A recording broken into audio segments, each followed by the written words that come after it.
Hi friends, welcome to my channel Tech Pro के हाज़िर हूँ एक नए सेशन के साथ।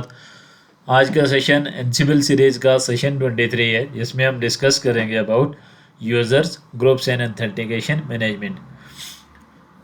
यूज़र एंड ग्रुप मैनेजमेंट के लिए एनसिबल आपको प्रोवाइड करता है user and group module. In module का यूज़ करते हुए आप यूज़र्स क्रिएट कर सकते हैं, मॉडिफाई कर सकते हैं, डिलीट कर सकते हैं, उनकी होम डायरेक्टरी सेट कर सकते हैं, शेल सेट कर सकते हैं, पासवर्ड उनके सेट कर सकते हैं। सिमिलरली ग्रुप्स के रिलेटेड जो भी एडमिनिस्ट्रेशन टास्क होते हैं, जो मैनेजमेंट टास्क होते हैं, वो सारे के सारे आप ग्रुप मॉड्यूल से परफॉर्म कर सकते हैं। जैसा कि हम नॉर्मल रूटीन में user add command, user del command and user modify command का यूज़ करके डिफरेंट यूज़र मैनेजमेंट के फंक्शंस टास्क परफॉर्म करते हैं, सिमिलरली यूज़र मॉड्यूल हमें सेम फंक्शनैलिटी प्रोवाइड करता है। इसी तरह ग्रुप मॉड्यूल जैसे हमें normally group add, group del and group modify command का यूज़ करके ग्रुप्स मैनेजमेंट करते हैं, सेम फंक्शनैलिटी हमें ग्रुप मॉड्यूल प्रोवाइड करता है। अगर आप इनके डॉक्यूमेंट को देखेंगे, एनसिबल डॉक की कमांड अगर आप चलाएं तो ये सारी की सारी आपको विद एग्जांपल्स एंड डिटेल आपको प्रोवाइड कर देगा एनसिबल। एनसिबल अगर मैं यूज़र मॉड्यूल की बात करूं तो इसके रिलेटेड जितने भी इसके आर्गूमेंट्स हैं, उनकी डिटेल इन्फॉर्मेशन सारी की सारी विद एग्जांपल मुझे एनसिबल प्रोवाइड कर देती है। सिमिलरली किसी भी मॉड्यूल के बारे में अगर आपने जानना हो तो एनसिबल डॉक की कमांड को चला के आप उसके बारे में डिटेल जान सकते हैं। साथ ही साथ आपको वहाँ पे प्लेबुक एग्जांपल भी मिल जाएंगे कि कैसे आपने उनका यूज़ करना है।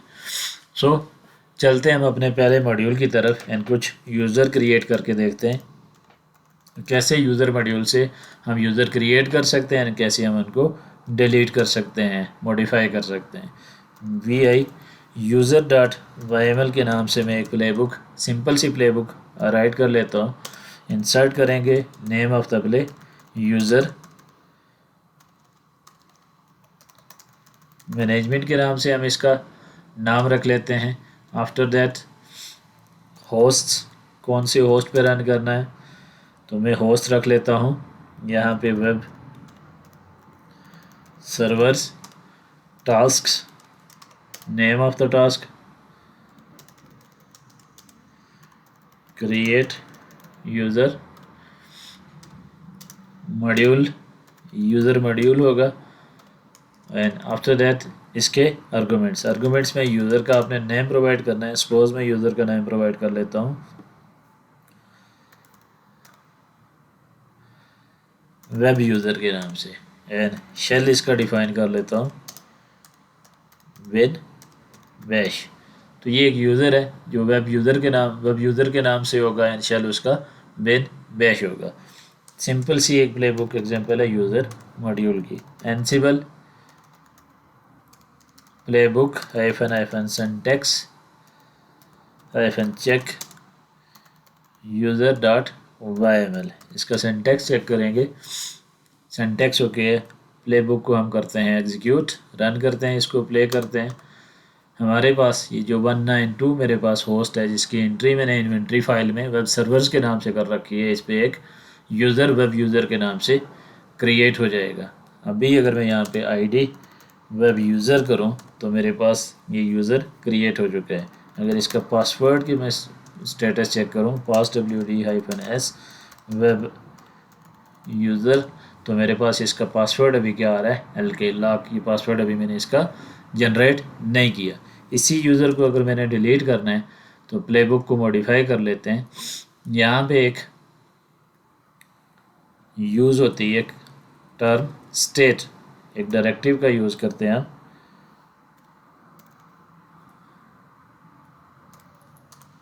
State is equal to present. अगर आपने यूज़र क्रिएट करना है बाय डिफ़ॉल्ट प्रेजेंट ही होती है, अगर आपने डिलीट करना है तो इसको एब्सेंट कर देंगे। WQ करें, प्लेबुक को एग्जीक्यूट करें, रन करें, तो मेरे पास ये वेब यूज़र था, ये यहाँ से रिमूव हो जाएगा। प्लेबुक सक्सेसफुली एग्जीक्यूट हुई है। अभी हम आईडी वेब यूज़र करें तो मेरे पास कोई भी वेब यूज़र के नाम से यूज़र नहीं है। सिमिलरली ग्रुप के लिए ग्रुप मॉड्यूल का यूज़ किया जाता है। Group dot Y M L एक प्लेबुक बिल्ड कर लेते हैं।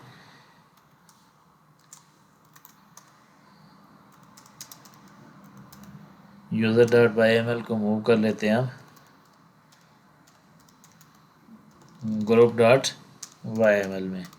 सो VI ग्रुप डॉट YML, इसको मैं यहाँ पे यूज़र की बजाय क्या कर लूँ, मॉड्यूल ग्रुप का यूज़ करूँगा। नेम ऑफ द ग्रुप मैं रख लेता हूँ QA quality state present GID। यहाँ पे आप ग्रुप ID भी सेट कर सकते हैं, कुछ भी बाय डिफ़ॉल्ट अगर रहना देते हैं आप बाय डिफ़ॉल्ट भी रख सकते हैं, कोई इशू नहीं, डिफ़ॉल्ट के साथ ही चलते हैं। प्ले बुक को हम एग्जीक्यूट करते हैं, user dot YML and group dot YML इसको कर देते हैं। रन करेंगे तो हमारे पास QA नाम का एक ग्रुप यहाँ पे क्रिएट हो जाएगा। ग्रुप की इंफॉर्मेशन हमारे पास होती है ETC ग्रुप। इसको कैट की बजाय कर लेते हैं -4। तो मेरे पास ये QA नाम का एक ग्रुप क्रिएट हो चुका है, जिसकी जो ID है वो 1086 है। इसी तरह अगर आपने ग्रुप ID को चेंज करना है, सपोज मैं QA की बजाय यहाँ पे DevOps का एक ग्रुप क्रिएट करता हूँ, स्टेट प्रेजेंट एंड GID इसकी मैं रख लेता हूँ 1090। स्केप करता हूँ, WQ करता हूँ एंड उसके बाद मैं प्ले बुक को अगर एग्जीक्यूट करूँ तो मेरे पास DevOps नाम का एक ग्रुप क्रिएट होना चाहिए, जिसकी ID होगी 1090। ग्रुप हमारे पास क्रिएट हो चुका है। इसको हम अगर वेरीफाई करें तो ये देखिए मेरे पास DevOps के नाम का एक यूज़र ग्रुप क्रिएट हो चुका है, जिसका जो ID है वो 1090 है। इसी तरह अगर मैं इसको रिमूव करना चाहता हूँ तो स्टेट इज इक्वल टू मैं क्या कर दूँगा, एब्सेंट कर दूँगा। इसी तरह हम जब यूज़र क्रिएट करते हैं तो यूज़र के साथ एक एट्रीब्यूट यूज़ होता है SSH की जनरेट। आपने SSH कीजिए, अगर मैं यहाँ पे आपको दिखाऊं तो मेरे पास जो यूज़र अभी क्रिएट हुआ था वेब यूज़र, इसको फिर से क्रिएट कर लेते हैं एंड देन हम चेक करते हैं कि उसमें SSH डायरेक्टरी बाय डिफ़ॉल्ट बनती है या नहीं बनती, और उसके बाद हम उस एट्रीब्यूट को डिस्कस करते हैं जिसका यूज़ करते हुए हम SSH कीज़ को जनरेट कर सकते हैं। मैं यूज़र डॉट YML को फिर से रन कर लेता हूँ, इसको मॉडिफाई करता हूँ, यूज़र मैनेजमेंट स्केप क्यों यूज़र को हमने,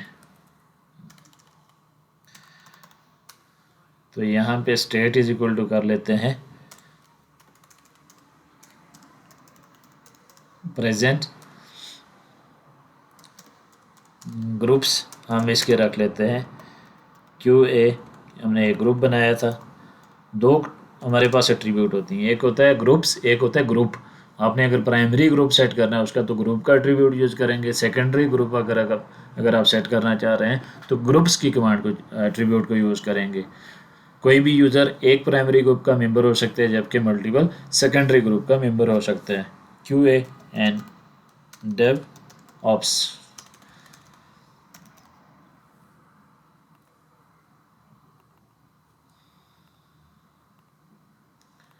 तो यहाँ पे मैं DevOps भी लिख लेता हूँ। साथ ही एक टर्म यूज़ होती है अपेंड। अपेंड का मतलब यह होता है कि आप ग्रुप्स को अपेंड कर सकते हैं without overwriting the existing groups. तो येस कर लें और इसके बाद हम करते हैं सेव। प्ले बुक को हम करते हैं और एग्जीक्यूट यूज़र डॉट YML। तो ये वेब यूज़र के नाम से एक यूज़र क्रिएट करेगा फिर से, जो मेंबर होगा QA एंड DevOps ग्रुप का, और उसका प्राइमरी ग्रुप कौन सा होगा, वेब यूज़र के नाम से। क्योंकि जब भी आप लिनक्स में कोई यूज़र क्रिएट करते हैं तो उसका primary and secondary group by default क्या होता है, उसका उसी के नाम से एक ग्रुप बन जाता है, जो उसका ग्रुप ऑनर भी होता है। अगर मैं ID वेब यूज़र करूँ यहाँ पे तो मेरे पास वेब यूज़र के नाम से एक यूज़र क्रिएट हो चुका है, जो कि मेंबर है किसका, QA एंड प्लस DevOps का, एंड जो डिफ़ॉल्ट उसका ग्रुप होता है उसी के नाम से। अब हम अगर इस यूज़र की होम डायरेक्टरी में चलें, CD home web user ls-al अगर करूं तो यहाँ पे मेरे पास .ssh के नाम से कोई भी डायरेक्टरी क्रिएट नहीं हुई। अब हमारे पास एक एट्रीब्यूट यूज़ होता है SSH की के लिए। कि आप SSH कीज़ जनरेट करना चाहते हैं, तो उसके लिए क्या एट्रीब्यूट यूज़ होता है, जनरेट SSH की बिट्स हैं, उसकी फ़ाइल की लोकेशन आप बता देते हैं कि कहाँ पे आपने वो SSH जनरेट करना है। तो यहाँ पे यूज़र का नाम हम चेंज कर देते हैं, इसी को भी अपेंड कर सकते हैं, नो इशू, बट हम यूज़र web2 कर देते हैं और उसके बाद इसके लिए SSH कीज़ भी जनरेट करते हैं। हम ये चाहते हैं कि हम जब यूज़र क्रिएट करें तो उसकी होम डायरेक्टरी में .ssh फाइल ऑटोमेटिकली क्रिएट हो और उसमें ID के नाम से public and private SSH keys भी जनरेट हो जाएँ। इसको करते हैं WQ एंड फिर से हम इस प्लेबुक को रन करते हैं। तो इस अब की बार हमारे पास क्या होगा, एक वेब यूज़र 2 के नाम से यूज़र क्रिएट होगा और उसकी होम डायरेक्टरी में क्या होगा, हमारे पास SSH की भी हमारे पास शो होगी। CD वेब यूज़र 2 करते हैं, ls करें, ls-al करते हैं, तो हमारे पास ये .ssh एक डायरेक्टरी क्रिएट हो चुकी है। इसमें अगर हम देखें तो हमारे पास अब 2 SSH keys private and public keys generate हो चुकी हैं, जैसा ये देखें। तो इस तरीके से आप यूज़र के लिए क्या कर सकते हैं, कीज़ भी जनरेट कर सकते हैं यूजिंग एट्रीब्यूट SSH की। जनरेट SSH की, यस SSH की बिट्स, आप बिट्स डिफाइन करेंगे कितने बिट्स की आपको की चाहिए एंड उसका पाथ डिफाइन करेंगे। बाय डिफ़ॉल्ट जो पाथ होता है SSH कीज़ का वो यूज़र की होम डायरेक्टरी में ही होता है। हर एक यूज़र की SSH कीज़ उसकी होम डायरेक्टरी में .ssh एक हिडन डायरेक्टरी होती है, उसके अंदर उसकी कीज़ होती हैं। इसको करते हैं सेव। उसके बाद हम एक लैब प्रैक्टिकल करते हैं। लैब प्रैक्टिकल मीन्स पहला प्रैक्टिकल हमने क्या करना है, रोज़ के थ्रू क्रिएट ग्रुप्स, एक रोल बनाना है। सेकंड रोल हमने क्या क्रिएट करना है, क्रिएट यूज़र्स के नाम से एक रोल बनाएंगे जिसका काम क्या है, यूज़र क्रिएट करना, और यूज़र की जो इन्फॉर्मेशन होगी हम प्रोवाइड करेंगे वेरिएबल्स के थ्रू, ताकि हमारा जो रोल हो वो रीयूजेबल, शेयरेबल हो, जेनेरिक हो। और उसके बाद मोस्ट इम्पॉर्टेंट हमने पासवर्ड प्रोवाइड करना है। अब जब भी साइट स्पेसिफिक इन्फॉर्मेशन होती है रोल्स की, तो वो हम वेरिएबल्स में प्रोवाइड नहीं करते, वो हम जो रोल्स के वेरिएबल्स होंगे उनमें प्रोवाइड नहीं करेंगे, क्योंकि रोल्स होते हैं शेयरेबल, रीयूजेबल। एक रोल मैंने बनाया है, वो कोई दूसरा एडमिन, लाइक आप एडमिन हो, तो आप उसको रीयूज़ कर सकते हो। सो वेरिएबल उसकी रीयूजेबिलिटी के लिए बनाए जाते हैं, ताकि उन वेरिएबल्स की वैल्यूज़ को आप ओवरराइड करके अपने हिसाब से, अपनी रिक्वायरमेंट के हिसाब से आप उसको यूज़ कर सको। And site specific information share नहीं की जाती, जैसे कि पासवर्ड होते हैं, APIs होती हैं, तो इस तरह की चीज़ें वो शेयर नहीं की जाती, वो क्योंकि हर एक इन्वायरमेंट में अपने हिसाब से, अपने रिक्वायरमेंट के हिसाब से भी होती हैं। वो सीक्रेट्स इन्फॉर्मेशन जो होती हैं वो शेयरेबल नहीं होती, वो शेयर करनी भी नहीं चाहिए due to security reasons.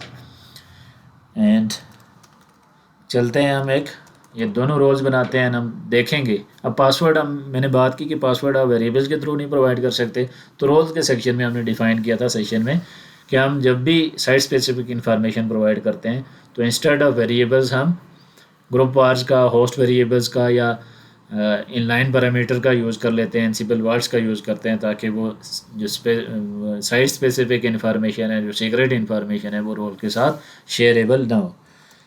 Roles create करने के लिए हम रोल्स डायरेक्टरी में जाएंगे और यहाँ पे हम रोल्स डिफाइन करेंगे। ls करते हैं, मेरे पास 2 रोल्स ऑलरेडी क्रिएट हैं, मैं rm-rf करता हूँ ताकि रोल्स आपको पता चल सके कि कैसे क्रिएट होते हैं। हम ऑलरेडी इस डिस्कस कर चुके हैं इन डिटेल, जिस सेशन में हमने रोल्स को डिस्कस किया था।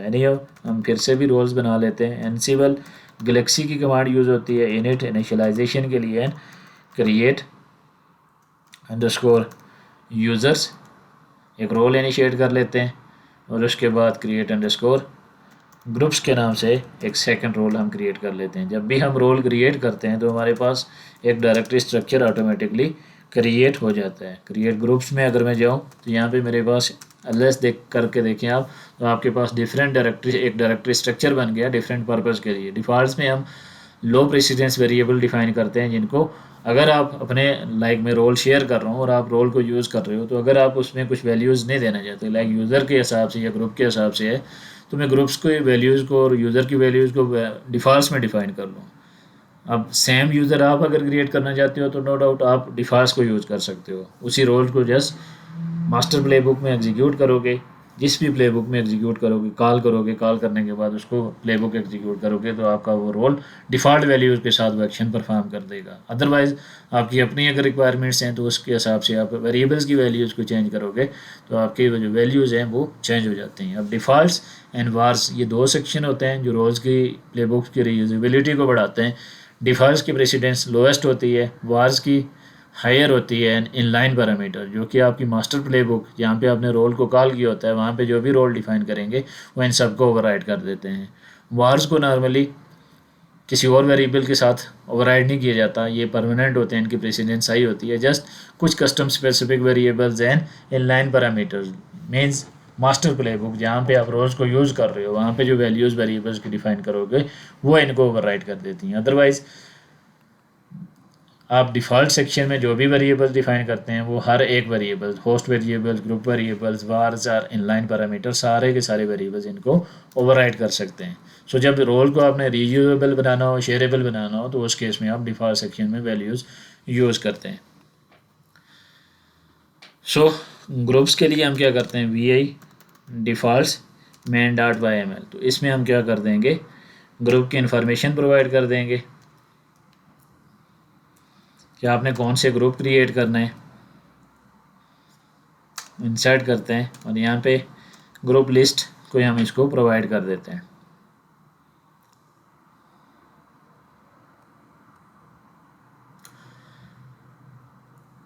ग्रुप लिस्ट के नाम से एक वेरिएबल बना लेंगे एंड उनकी वैल्यूज़ को डिफाइन कर लेंगे।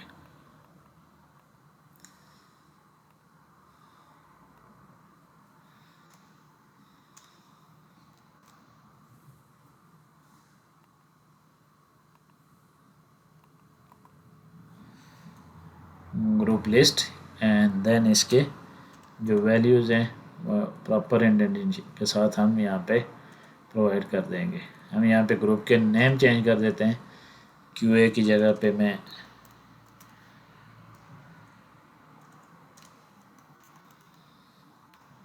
टेस्टिंग कर देता हूँ, एडमिन्स की जगह पे मैं HR कर देता हूँ, डेवलपर्स की जगह पे मैं कर लेता हूँ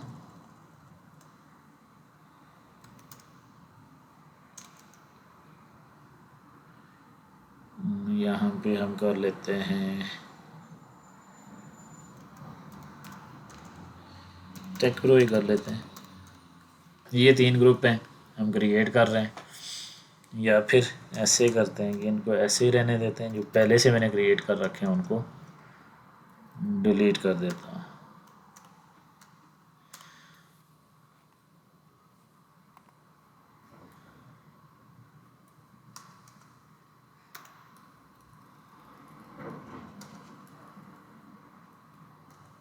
तो ये 3 ग्रुप हमने क्रिएट कर रहे हैं, WQ करेंगे, सेव कर देंगे। मैनेज होस्ट पे आता हूँ, यहाँ पे मैं ग्रुप डेल एडमिन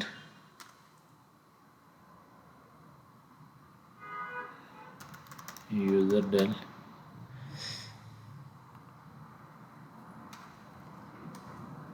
एडमिन से ओके।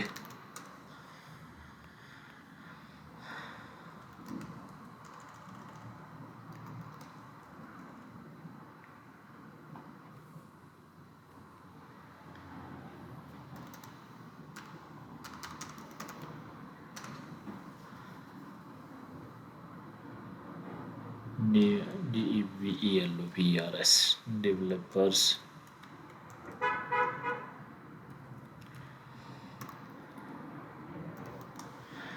तो ये ग्रुप ऑलरेडी मेरे पास सिस्टम में क्रिएटेड थे तो मैं इनको डिलीट कर देता हूँ। उसके बाद हम टास्क डिफाइन करेंगे। टास्क हम किस में डिफाइन करते हैं, task and main dot Y M L. ये रोल के अंदर आपको टास्क के नाम से एक डायरेक्टरी मिलती है, उसमें आप टास्क को डिफाइन कर सकते हैं।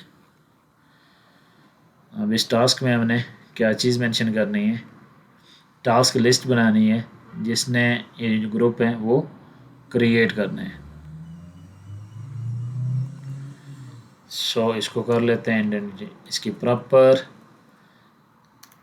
Group name of the group state and loops iteration में जो भी वैल्यूज इसको मिलेंगी, नंबर ऑफ जितने भी ग्रुप्स आपने इस ग्रुप अंडरस्कोर लिस्ट वेरिएबल में डिफाइन कर रखे हैं वो इटरेट करेंगी वैल्यूज़ यूजिंग आइटम एट्रीब्यूट। इस डायरेक्टिव का यूज़ करते हुए हमारे पास उतने नंबर ऑफ ग्रुप्स क्रिएट हो जाएंगे। तो ये रोल था हमारा किसका, ग्रुप्स के लिए। अब हम चलते हैं सी डी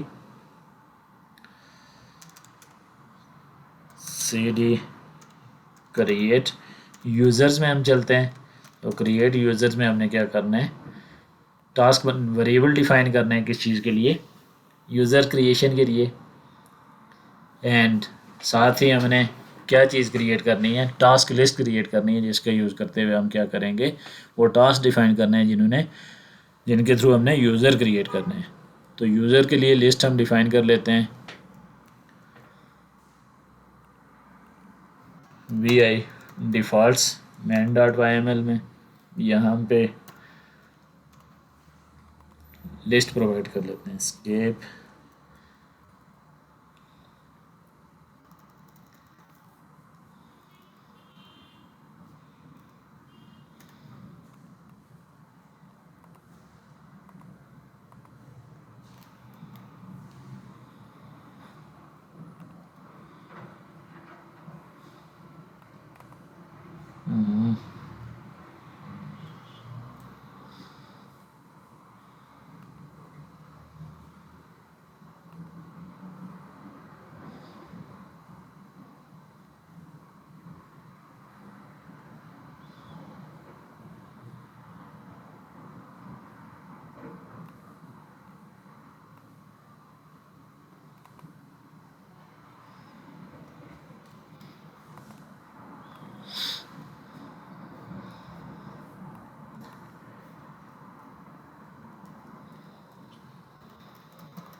सो ये लिस्ट है, कुछ वेरिएबल डिफाइन कर ली हैं, जैसा कि नेम के लिए शेल, ग्रुप, अपेंड।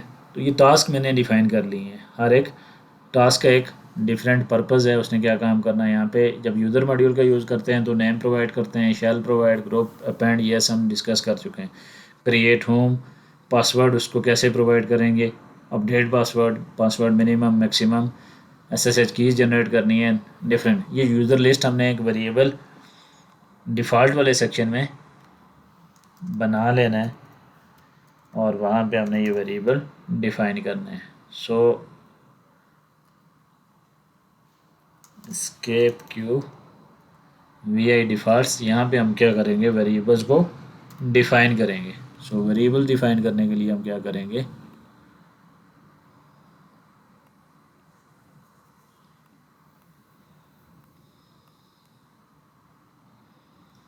ये हमारे पास यूज़र लिस्ट है, ये कुछ वेरिएबल है, इनको हम करते हैं करेक्ट।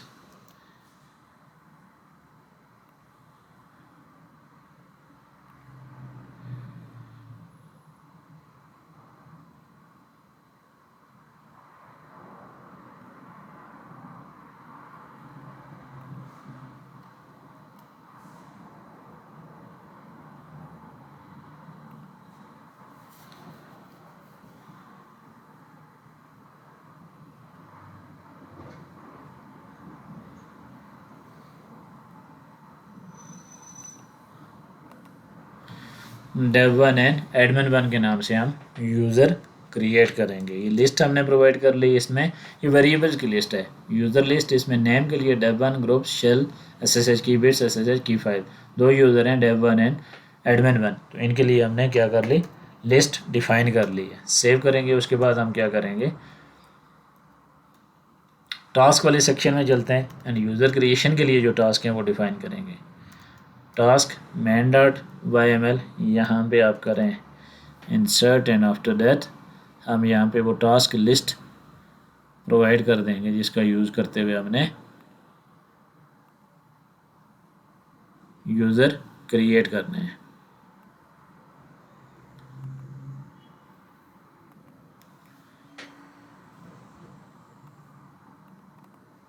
तो ये मेरे पास टास्क लिस्ट आ गई, create user from list, user module का नेम आ गया, आफ्टर दैट उसके argument name, shell, group, append, create home, password, update password, password expire, minimum, maximum and then loop के थ्रू हम उसको वैल्यू प्रोवाइड करेंगे। और लूप कहाँ से वैल्यूज इटरेट करेगा, यूज़र अंडरस्कोर लिस्ट इस वेरिएबल से। और ये वेरिएबल हमने डिफ़ाइन किया डिफ़ॉल्ट्स वाली जो डायरेक्टरी थी वहाँ पे हमने इसको डिफ़ाइन कर लिया। तो ये रोल हमारे दोनों क्रिएट हो चुके हैं। अब इसके बाद हम चलते हैं बैक, यहाँ पे रोल से भी हम आ जाते हैं बाहर। अब हमने यहाँ पे दो काम करना है, एक तो हमने मास्टर प्लेबुक बनानी है एंड पासवर्ड के लिए हमने क्या करना है, वेरिएबल डिफाइन करने हैं। हमने ये डिस्कस किया कि रोज़ के जो वेरिएबल्स होते हैं जैसा कि वार्स एंड डिफ़ॉल्ट्स, यहाँ पे हमने वेरिएबल्स सीक्रेट इन्फॉर्मेशन नहीं प्रोवाइड करनी। वो आप कैसे प्रोवाइड कर सकते हैं, using host wars, group wars, आप वाल्ट्स बना लें, उसके थ्रू आप वेरिएबल्स की इन्फॉर्मेशन प्रोवाइड कर लें। उसके बाद लेस करें यहाँ पे, तो मेरे पास ग्रुप वार्स के नाम से एक डायरेक्टरी है। ग्रुप वार्स में हमने जिस भी ग्रुप ऑफ नोड्स के लिए वेरिएबल्स डिफाइन करने होते हैं तो उसी के नाम से हम क्या करते हैं, लिस्ट बना लेते हैं, किस चीज़ की, एक डायरेक्टरी बना लेते हैं। तो cd वार्स लेस करूँ तो वेब सर्वर्स के नाम से मेरा ग्रुप है, इसी के नाम से मैंने डायरेक्टरी भी बना ली। cd करते हैं वेब सर्वर्स, लेस करें तो मेरे पास यहाँ पे एक टेक्स्ट फाइल है। एंड उसके बाद हम क्या करते हैं, यहाँ पे एक वाल्ट क्रिएट करते हैं। तो वाल्ट क्रिएट करने के लिए एनसिबल वाल्ट क्रिएट की कमांड चलाएंगे एंड देन उसका नाम, तो वाल्ट डॉट YML के नाम से हम बना लेते हैं, किसी भी नाम से हो सकती है बट वाल्ट डॉट YML के नाम से होगी। अब यहाँ पे वाल्ट का पासवर्ड आपसे पूछेगा, रेड हैट हम प्रोवाइड कर देते हैं, कंफर्म करेंगे। ये वाल्ट का पासवर्ड है। ये किसी भी फाइल को, जैसे आप विंडोज़ में किसी फ़ाइल को, फोल्डर को प्रोटेक्ट करते हैं पासवर्ड से, तो ये भी आपकी एक फ़ाइल प्रोटेक्टेड है पासवर्ड के साथ। इसमें हमने क्या करना है, पासवर्ड की इंफॉर्मेशन प्रोवाइड करनी है। तो पासवर्ड की इंफॉर्मेशन कैसे प्रोवाइड करेंगे, आप वेरिएबल डिफाइन कर लेंगे।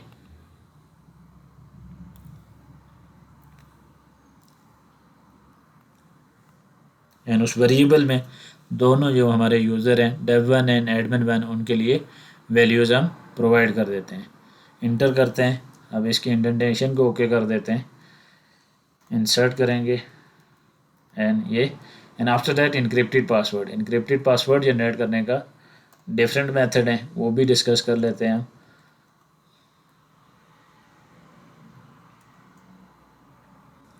करंटली मैं इसको क्या कर देता हूँ, ऐसे ही सेव। पासवर्ड आप इनक्रिप्टेड कैसे जनरेट कर सकते हैं, उसके लिए ये python 3-c की कमांड यूज़ कर सकते हैं, या फिर आप इंस्टॉल कर लें package who is expect and make passwd and make passwd -method SHA-512। जिस भी हैशिंग एल्गोरिदम का आप यूज़ करना चाहते हैं उसका यूज़ करके पासवर्ड जनरेट कर लें, या फिर OpenSSL से आप इंटरेक्टिवली या नॉन इंटरेक्टिवली आप पासवर्ड जनरेट कर सकते हैं। जैसा कि मैं इसके लिए पासवर्ड जनरेट करना चाहता हूँ, माई पासवर्ड _123। तो इसके लिए मैं कमांड क्या रन करूँगा, ये इसको हम क्या कर देते हैं, सेव कर देते हैं किसी फ़ाइल में। तो फाइल में pass.txt कर लेता हूँ, कैट करूँगा pass.txt, तो मेरे पास एक इनक्रिप्टेड पासवर्ड ये शो हो गया है, जो कि किसका हैश बना के दी है, माई पासवर्ड 123 का हैश है। ये हैश फॉर्म में उसने मुझे बना के दे दिया। अब हम क्या करेंगे, एनसिबल वाल्ट क्रिएट की जो फाइल थी इसको हम क्या कर देंगे, एडिट कर देंगे। सेकंड टाइम हम इसको एडिट कर देंगे। एडिट करने के लिए रेड हैट आप वाल्ट पासवर्ड प्रोवाइड करें, और यहाँ पे दोनों जो यूज़र हैं dev1 एंड dev2, इनका पासवर्ड हम प्रोवाइड कर लेते हैं। तो ये हमारे पास पासवर्ड दोनों के क्रिएट हो चुके हैं। सेव करें, यहाँ से हम rm-rf कर देते हैं pass.txt को, लेस करें तो मेरे पास वाल्ट के नाम से ये एक फ़ाइल है, rm-rf xyz को भी डिलीट कर लेता हूँ। cd करके बैक जाते हैं हम प्रोजेक्ट। अब यहाँ पे हमने क्या बनानी है, मास्टर प्ले बुक, जिसका यूज़ हम करेंगे रोल्स, दोनों रोल्स यूज़र एंड ग्रुप इस रोल को कॉल करने के लिए। तो vi master.yml के नाम से ही बना लेते हैं और यहाँ पे हम प्लेबुक डिफ़ाइन करेंगे। इसमें अपने कंटेंट जो भी लिखना है वो सारी चीज़ें इसमें हम बना लेंगे।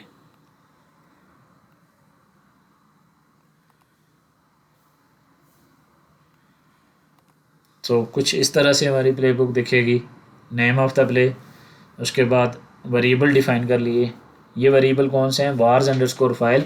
हम इस प्ले बुक में एक्सटर्नल वेरिएबल, ग्रुप वेरिएबल का यूज़ कर रहे हैं। किसके लिए? पासवर्ड के लिए। यहाँ पे पासवर्ड का जो टास्क था हमारे पास, उसमें हम इस वेरिएबल का यूज़ कर रहे थे। वेरिएबल हम कहाँ से, पासवर्ड हम इनक्रिप्टेड फॉर्म में कहाँ से प्रोवाइड कर रहे थे?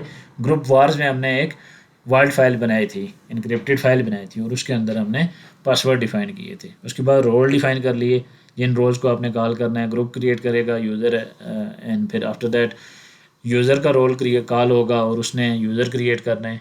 और टास्क कहाँ से? जो यूज़र का रोल था उसमें टास्क के अंदर main.yml के नाम से एक फ़ाइल थी, उसमें हमने टास्क डिफ़ाइन कर लिए थे। उसके बाद कुछ उनकी सूडो कॉन्फ़िगरेशन फ़ाइल चेंज करनी है, तो कॉपी मॉड्यूल का यूज़ करते हुए डेस्टिनेशन फ़ाइल को हम मेंशन करेंगे। एंड यहाँ पे हम वेरिएबल का यूज़ कर रहे हैं यूज़र अंडरस्कोर लिस्ट। ये यूज़र अंडरस्कोर लिस्ट कहाँ पे डिफ़ाइन कर रखा है हमने? यूज़र के रोल में। उस रोल में हमने लिस्ट प्रोवाइड कर रखी है। तो हर एक यूज़र के लिए क्या करेगा? etc sudoers.d में उसी के नाम की एक sudoers फाइल बना लेगा। एंड आफ्टर दैट हम वैलिडेट कर रहे हैं यूजिंग वैलिडेट ऑप्शन। किस फाइल को? ये जो हमने कमांड, ये अभी हमने सूडो फाइल क्रिएट की है, इसको वैलिडेट करने के लिए। और वैलिडेट के बाद हमने लूप प्रोवाइड करिए इटरेशन के लिए, ताकि हर एक यूज़र की एक अपनी फ़ाइल सूडोर्स फाइल बन जाए। उसके बाद हम ये फोर्स कर रहे हैं, एक सेकंड टास्क हमने डिफ़ाइन कर लिया, ये पोस्ट टास्क है। पहले आपका ग्रुप क्रिएशन होगी, फिर यूज़र क्रिएशन होगी, वो रोल्स के थ्रू होगी। उसके बाद वो कंप्लीट हो जाएंगे तो फिर पोस्ट टास्क होंगे। ये काम होने के बाद उसने क्या करना है? उनको शूटर्स फाइल्स में एंट्री करनी है एंड आफ्टर दैट उनको ये फोर्स करना है कि हर एक यूज़र क्या करे? फर्स्ट लॉगिन पे अपना पासवर्ड चेंज करे। तो ये है हमारी प्लेबुक cd और रोल्स क्रिएट यूज़र्स। टास्क को एक दफ़ा देखते हैं। मेन डॉट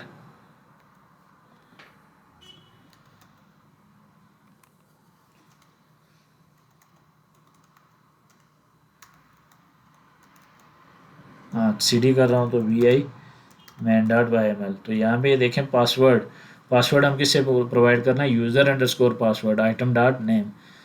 तो यूज़र अंडरस्कोर पासवर्ड हमने किस में डिफ़ाइन किया हुआ है? एक्सटर्नल ग्रुप वेरिएबल्स में डिफ़ाइन किया, रोल्स के वेरिएबल में नहीं डिफ़ाइन किया हमने।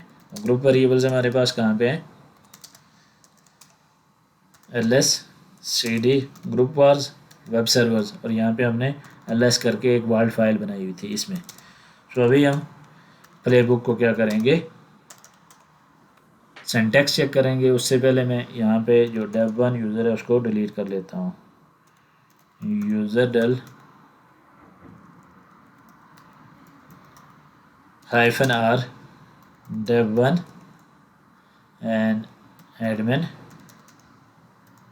1। तो ये दो यूज़र हैं, ये डिलीट हो गए यहाँ पे हमारे पास। और अब हम ansible playbook --- syntax check playbook कौन सी है हमारी? master.yml एंड --- vault पास। तो ये हम वेरिएबल स्विच यूज़ करेंगे क्योंकि हम एनसिबल वर्ड्स का यूज़ कर रहे हैं अपने प्लेबुक में। तो यहाँ पे आप उस वर्ल्ड का पासवर्ड प्रोवाइड करेंगे। रेड हैट हमने रखा था, इंटर करेंगे तो मास्टर प्लेबुक हमारी, उसका सिंटैक्स ओके है। एंड देन इस कमांड को हम इस प्लेबुक को हम करते हैं एग्जीक्यूट। तो होपफुली हमारी प्लेबुक सक्सेसफुली एग्जीक्यूट हो गई। User creation, group creation and after that force user to create change the password on first login attempt. Developers, admin, QA group हमारे क्रिएट हो चुके हैं। After that user creation, dev1 admin. Now privileges escalation वो change हो रही हैं and then हमारे पास first login पे उनको फोर्स कर रहा है कि वो क्या करे? पासवर्ड चेंज करें। यहाँ पे आते हैं तो ये मेरा मैनेज होस्ट है। कैट अगर मैं करूँ etc sudoers.d, और इसके अंदर मेरे पास दो फाइल्स आ गई हैं, admin1 एंड dev1। तो यहाँ पे देखें dev1, तो ये उसने फाइल जनरेट कर ली है सूडो प्रिविलेजेस के साथ, dev1 all is equal to no pass wd all, तो ये उसने क्रिएट कर लिया। उसके बाद id dev1 करें तो ये मेरे पास यूज़र क्रिएट है। अब मैं अगर इसको ssh करता हूँ, ssh dev1, तो इसको फर्स्ट लॉगिन अटैम्प्ट में पासवर्ड चेंज करना चाहिए लोकल होस्ट, क्योंकि हमने वहाँ पे कमांड बना रखी है। जब प्लेबुक रन की थी तो एक कंडीशन लगाई थी कि यूज़र जब भी फर्स्ट टाइम लॉगिन करे तो उसमें वो अपना पासवर्ड चेंज करे। ssh dev1 करेंगे, यहाँ पे पासवर्ड इसका क्या है, माई पासवर्ड 123, ये इसका पहला पासवर्ड था जिसको हमने इनक्रिप्ट करके दिया था।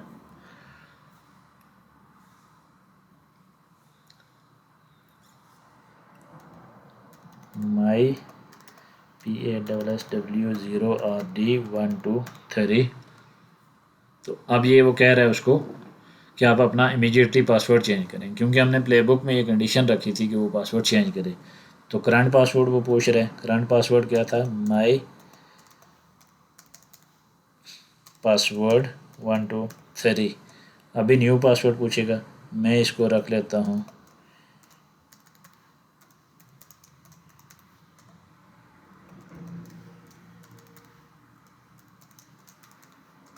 तो पासवर्ड इसका चेंज हो चुका है और लॉगिन भी कर चुके हैं। अब सूडोज फाइल की एंट्री चेक कर लेते हैं, सूडो su करेंगे तो ये देखें ये रूट प्रिविलेजेस के साथ जो हमने इसको असाइन की थी उस पर लॉगिन हो चुके हैं। तो ऐसे आप नंबर ऑफ़ होस्ट पे अगर मल्टीपल यूज़र प्रिवेन करना चाहते हैं, ग्रुप्स क्रिएट करना चाहते हैं, उनमें कोई मॉडिफिकेशन डिलीट या चेंज करना चाहते हैं, सूडो प्रिविलेजेस असाइन करना चाहते हैं या रिमूव करना चाहते हैं, SSH कीज़ जनरेट करना चाहते हैं, तो वो सारी की सारी क्या कर सकते हैं आप using user and group module कर सकते हैं। अगर SSH कीज़ हम वेरीफाई करें, cd home dev1 ls-al cd.ssh ls करें तो हमारे पास idrsa डॉट पब्लिक के नाम से SSH कीज़ भी जनरेट हो चुकी हैं। तो ऐसे यूज़र एंड ग्रुप मॉड्यूल का यूज़ करते हुए आप कर सकते हैं यूज़र एंड ग्रुप मैनेजमेंट। उसके बाद आ जाती है बात हमारे पास अथेंटिकेशन की, कि आप अथेंटिकेशन को कैसे मैनेज कर सकते हैं। उसके लिए हम SSH को डिस्कस कर लेते हैं। हम ये जानते हैं कि जब भी हम SSH करते हैं तो हमारे पास क्या होता है कि आप फर्स्ट टाइम SSH करेंगे, मैं एक डायग्राम की तरफ लेके चलूँ तो सपोज़ मेरे पास ये 3 होस्ट हैं, हर एक होस्ट पे कोई यूज़र है। सपोज़ ये सर्वर A है, server B and server C। Server B पे मेरे पास एक यूज़र है यूज़र1 के नाम से। मैं ये चाहता हूँ कि सर्वर A से मैं इस मशीन को सर्वर B को एक्सेस करूं, तो इसको एक्सेस करने के लिए मेरे पास किसी यूज़र, यहाँ पे कोई यूज़र हो जो इस सिस्टम का यूज़र हो, इस सर्वर का यूज़र हो, उसकी इन्फॉर्मेशन होनी चाहिए। तो उसका यूज़र नेम एंड जो उसकी क्रेडेंशियल्स हैं वो यूज़ करते हुए मैं यहाँ से SSH कर सकूँगा। सो जब SSH करूँगा तो SSH यूज़र नेम @FQDN या उसकी जो IP होगी सर्वर की वो प्रोवाइड करूँगा। तो उस केस में क्या होता है कि हम SSH कर सकते हैं, सर्विसेज इनेबल होनी चाहिए तो फिर SSH होंगे। जब आप फर्स्ट टाइम SSH करते हैं तो आपके पास कुछ अथेंटिकेशन आती है, वो कुछ पूछता है आपसे कि मैं SSH करना चाह रहा हूँ तो क्या करूँ, कर सकता हूँ या नहीं। वो आपके पास एक प्रॉम्प्ट मैसेज आपके पास आ जाता है। लाइक मेरे पास एक ये 19243 एक मशीन है ये, और इस पे एक dev1 यूज़र है। मैं सपोज़ यहाँ पे इस 243 मशीन को एक्सेस करना चाह रहा हूँ तो मैं क्या करूँगा, SSH यूज़र नेम dev1 @192.168.244.243 इस मशीन की IP है। तो SSH करूँगा तो ये मेरे पास ये देखें कुछ अथेंटिकेशन मैसेज आ रहा है, एक प्रॉम्प्ट आ रहा है, the authenticity of this host XYZ can not be established. तो ये एक मैसेज आता है जब भी आप फर्स्ट टाइम SSH कनेक्शन करते हैं। तो उसके बाद आपने फिर येस नो करके वो वैलिडेट करना होता है कि मैं इस चीज़ को एक्नॉलेज कर रहा हूँ या नहीं कर रहा हूँ। की fingerprint is SHA-256 hashing algorithm and this host is known by the following other names. तो इस नाम के साथ वो कह रहा है कि ये जाना जाएगा। अब होता क्या है कि जब आप SSH करते हैं, इसको इस डायग्राम पे आते हैं, मैंने यहाँ से SSH करना है सर्वर बी को, तो सर्वर बी के लिए सर्वर ए के लिए सर्वर बी अननोन है। तो फर्स्ट टाइम जब भी आप SSH कनेक्शन करने की कोशिश करेंगे यहाँ से इस सिस्टम पे, तो नॉन होस्ट में उसकी एंट्री करेगा।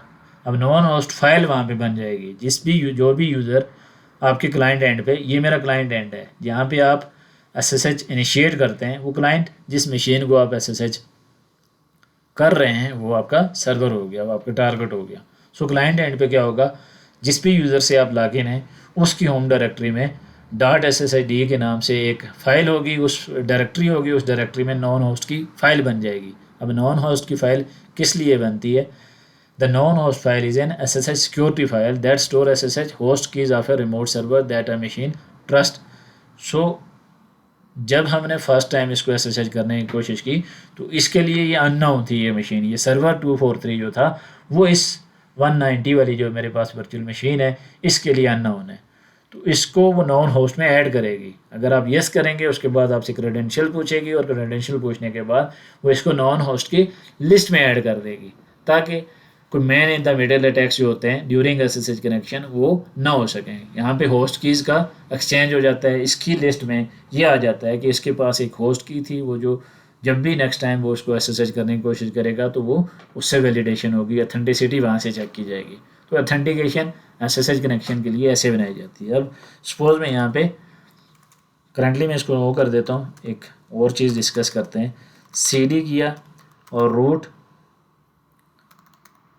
रूट के अंदर SSH इस डायरेक्टरी में चलते हैं, ls करते हैं, तो मेरे पास यहाँ पे ये देखें नॉन होस्ट की फ़ाइल बनी हुई है। मैं अगर इसको कैट करूँ नॉन होस्ट, तो जितनी भी मशीन्स को मैंने एक्सेस की है उन सब की यहाँ पे एंट्री हो चुकी है नॉन होस्ट में। ये सारी मशीनें 137, 140, 132 ये होस्ट कीज़ के अगेंस्ट, सारे के अगेंस्ट एक होस्ट की है, इस होस्ट के अगेंस्ट उनकी एंट्री इस नॉन होस्ट फाइल में हो चुकी है। सो नेक्स्ट टाइम जब भी हम इस मशीन को जो नॉन होस्ट में आ चुकी है उसको एक्सेस करेंगे, SSH करेंगे, तो ये जो प्रॉम्प्ट आपको दिखता है फर्स्ट टाइम SSH करने पे, ये येस एंड नो का, ये जो आपको ऑथेंटिसिटी के लिए एक प्रॉम्प्ट शो करता है, तो ये प्रॉम्प्ट आपको नेक्स्ट टाइम नहीं दिखेगा। उसके बाद आपका फिर आ जाता है क्रेडेंशियल्स पे बात। आपने अगर पासवर्ड बेस आपने ऑथेंटिकेशन करनी है तो पासवर्ड प्रोवाइड करेंगे, पासवर्ड लेस ऑथेंटिकेशन करनी है तो उस केस में पब्लिक एंड प्राइवेट कीज़, ये IDRSA एंड IDRSA.pub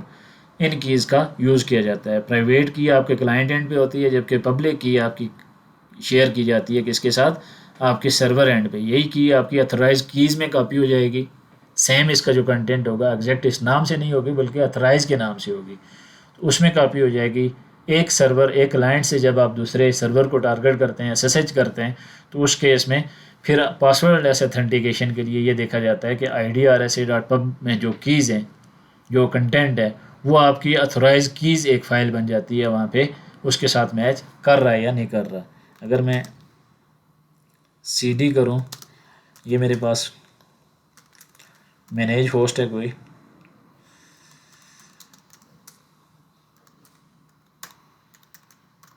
इसको अगर मैं देखूं तो यहाँ पे मेरे पास अथराइज कीज़ के नाम से एक फ़ाइल होगी इस होस्ट पे, CD mom ansible u ls fnal cd ssh ls करूँ तो ये देखें मेरे पास अथराइज कीज़ के नाम से एक फ़ाइल है। कैट करूँ अगर इसको,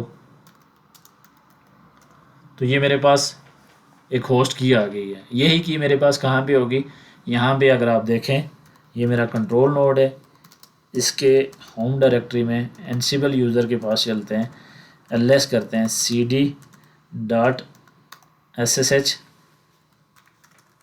ls करें तो नॉन होस्ट है, कैट करें नॉन होस्ट, तो इसमें 192 की एंट्री हो रखी है। तो होस्ट की हमारे पास ऐसे एक्सचेंज होती हैं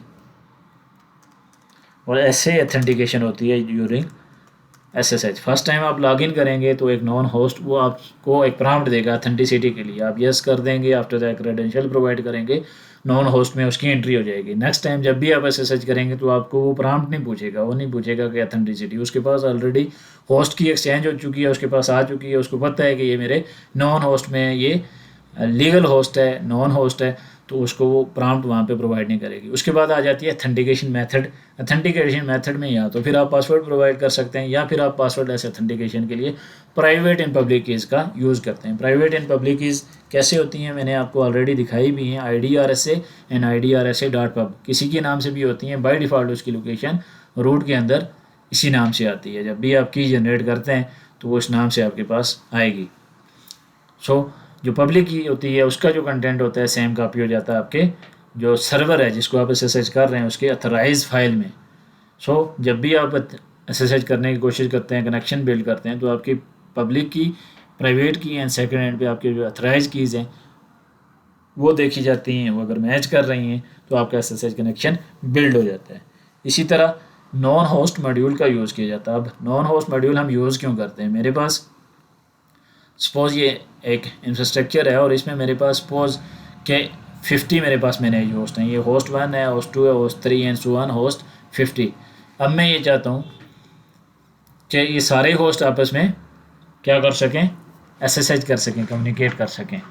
अब नॉन होस्ट मॉड्यूल की ज़रूरत क्यों पड़ती है? फर्स्ट टाइम तो आप ये सोच रहे होंगे कि आपने एनसिबल के थ्रू मैनेज कर लिया, तो एनसिबल के थ्रू तो सारे होस्ट आपने SSH कनेक्शन ऑलरेडी बिल्ड किए होंगे। वो फॉर एनसिबल यूज़र पर परस्पेक्टिव होता है, आपने एक कंट्रोल नोड से सारे होस्ट को एक्सेस करना होता है, तो वो की आप शेयर कर देते हैं किसके साथ, सारे नोड्स के साथ, ताकि आप कंट्रोल नोड से मैनेज होस्ट को एक्सेस कर सके।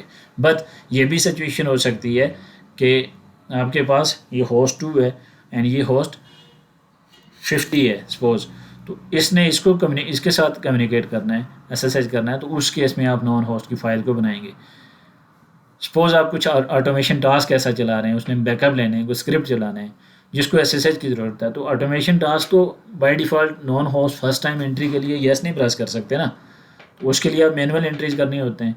तो उसके लिए हम करते हैं नॉन होस्ट मॉड्यूल का। नॉन होस्ट मॉड्यूल का यूज़ करके हम जितने भी होस्ट होते हैं आपके ग्रुप में, मेरे पास वेब सर्वर के ग्रुप में 50 होस्ट हैं, तो सबके नॉन होस्ट में मैं क्या कर दूंगा, नॉन होस्ट की एंट्री कर दूंगा, उनकी की सेव, होस्ट की सेव कर दूंगा। अब जब होस्ट 2 है और होस्ट 50 है, तो 2 के पास ऑनवर्ड्स 3 से लेके 50 तक जितने भी होस्ट होंगे उनकी होस्ट कीज़ 2 के नॉन होस्ट में आ जाएंगी। सिमिलरली होस्ट 50 के पास 49 से लेके 1 तक जितने भी होस्ट हैं सबकी जो होस्ट कीज़ हैं वो इसके पास होंगी, इसकी नॉन होस्ट फाइल में। तो अब इसको प्रॉम्प्ट करने की ज़रूरत नहीं है कि आप अथेंटिसिटी के लिए इसको ज़रूरत नहीं है कि यस एंड नो प्रेस करें तो फिर क्रेडेंशियल प्रोवाइड करें और उसके बाद SSH कनेक्शन बिल्ड हो। तो इस काम के लिए यूज़ किया जाता है, क्योंकि नॉन होस्ट फाइल में जब एंट्री हो जाती है तो उसके बाद वो फिर प्रॉम्प्ट नहीं पूछता। जैसा कि अभी हम SSH कर रहे थे कि इसको 19 ये 243 को, तो ये फर्स्ट टाइम SSH कनेक्शन है। अब ये पूछ रहा है येस एंड नो, तो मैं अगर यहाँ पे येस कर देता हूँ तो क्रेडेंशियल पूछेगा। सपोज मैं इसकी क्रेडेंशियल अगर मेरे पास करेक्ट हैं तो मैं प्रोवाइड करता हूँ, तो मैं इसको SSH कर गया। अब मैं कंट्रोल D करके लॉग आउट करता हूँ, मैं फिर से SSH करता हूँ इसको, तो अब मुझे ये प्रॉम्प्ट नहीं पूछेगा। क्यों? क्योंकि इसकी नॉन होस्ट में ये एंट्री हो चुकी है। एंड CD अगर मैं कैट करूँ root and .SSH known host, तो यहाँ पे ये देखें मेरे पास इसकी होस्ट की आ चुकी है, ये 243 होस्ट की अब इसके पास आ चुकी है, और यही होस्ट की इसके पास भी होगी 243 में। अगर मैं चलूँ CD होम, यूज़र कौन सा था, dev1 जिसके थ्रू एक्सेस किया, उसकी होम डायरेक्टरी में चलते हैं। ls cd.ssh में अगर करूँ, इसके होगा CD और root.ssh, ls करें तो यहाँ पे मेरे पास नॉन होस्ट की फ़ाइल न्यू एंड ओल्ड आ चुकी है। कैट नॉन होस्ट, ये नॉन होस्ट आ गए हैं इसके लिए, एंड नॉन होस्ट ओल्ड देखें तो ये भी मेरे पास एक फ़ाइल बन चुकी है। अब होस्ट की को आप आगे देखेंगे हम कि हम स्कैन भी कैसे कर सकते हैं, स्कैन करके भी अपने पास रख सकते हैं, वो एक अलग से टॉपिक आ जाता है। यानी हम डिस्कशन कर रहे थे अबाउट नॉन होस्ट के नॉन होस्ट का पर्पस क्या होता है। मैं आपके साथ कम्युनिकेट कर रहा हूँ तो फर्स्ट टाइम हमारी ये कम्युनिकेशन होगी कि आइदर हम एक दूसरे से बात कर सकते हैं या नहीं कर सकते। सर्वर ए सर्वर बी को एक्सेस करना चाह रहा है तो वो पहले ये जानना चाहेगा, पहले उसके पास ये इन्फॉर्मेशन होनी चाहिए कि ये सर्वर मेरे लिए अथराइज सर्वर है, ये कोई man in the middle attack नहीं है। वो उसकी सर्वर भी उसको एक होस्ट की प्रोवाइड कर देगा, होस्ट ए को, जहाँ से आप एसएसएच कर रहे हैं। उससे क्या होगा, उसकी होस्ट की आ जाएगी सर्वर ए के पास, सर्वर ए आपके पास क्लाइंट है, इसके नॉन होस्ट में आ गई। तो नेक्स्ट टाइम जब इसने दोबारा इससे बात करनी है तो उस केस में ये उससे वेरिफिकेशन अथेंटिसिटी पूछ के नहीं करेगा, उसके पास क्या होगी, ऑटोमेटिक एक होस्ट नॉन होस्ट फाइल है, वहाँ से वो उसको मैनेज कंपेयर कर सकता है कि ये वाकई मेरा जो होस्ट है मुझे इसके साथ कनेक्शन बिल्ड करना चाहिए या नहीं करना चाहिए।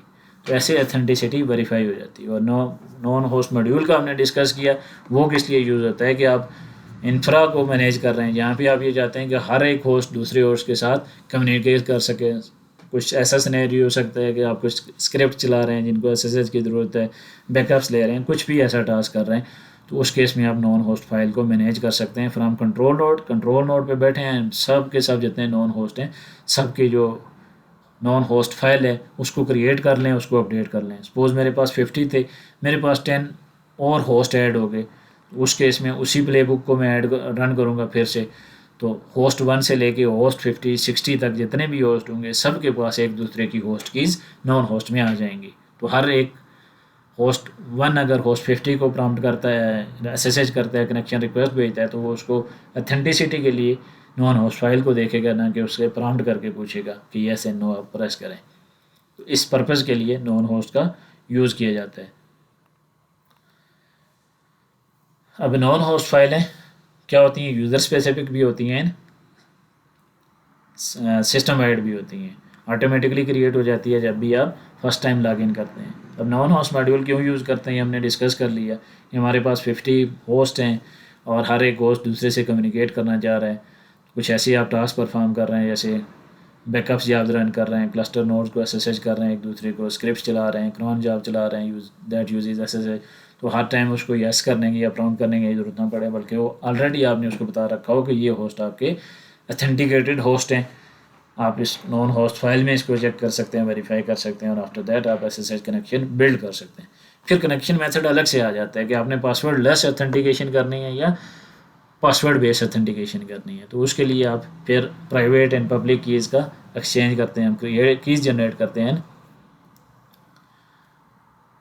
उनको हम एसएसएच की जन के ज़रिए भी की जनरेट कर सकते हैं, फिर कॉपी आईडी का यूज़ करके कॉपी कर सकते हैं ताकि जो पब्लिक की है वो आपके सर्वर एंड पे आपके अथोराइज कीज़ में आ जाए। जब भी वो कनेक्शन बिल्ड होगा आपका एसएसएच कनेक्शन, तो वहाँ से वेरिफिकेशन अथेंटिकेशन हो जाएगी एंड आपका कनेक्शन बिल्ड हो जाएगा।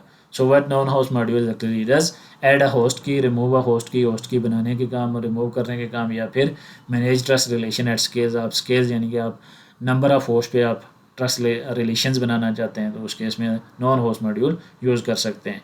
How does the module know which की टू ऐड।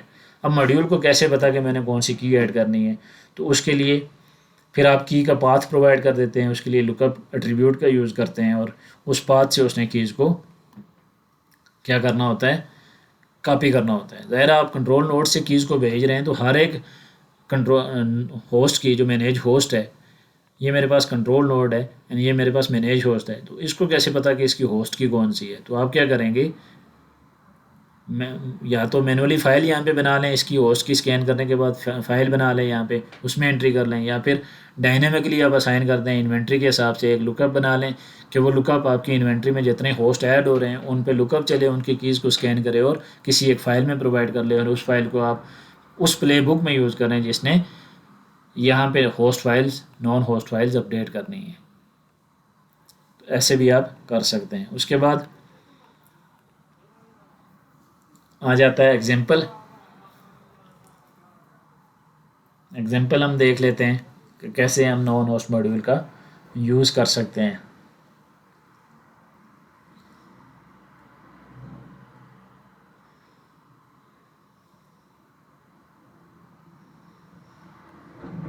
की स्कैन के लिए क्या कर सकते हैं, हम ये कमांड चला सकते हैं SSH की स्कैन नॉन होस्ट। इसको हम देख लेते हैं।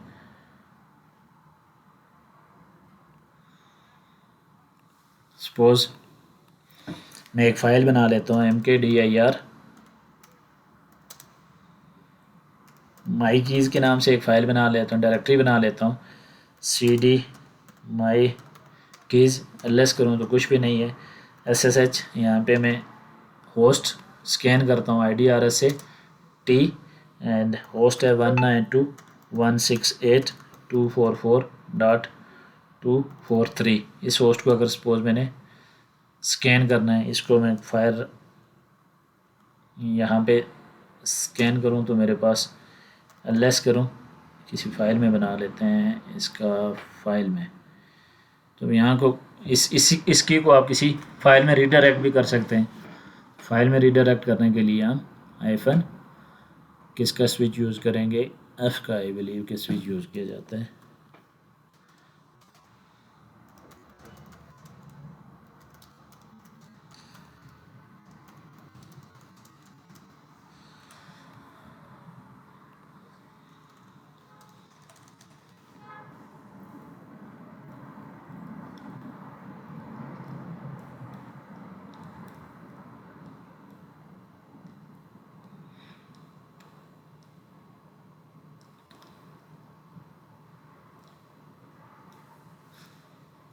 जस्ट अ मिनट, इसको वेरीफाई करते हैं।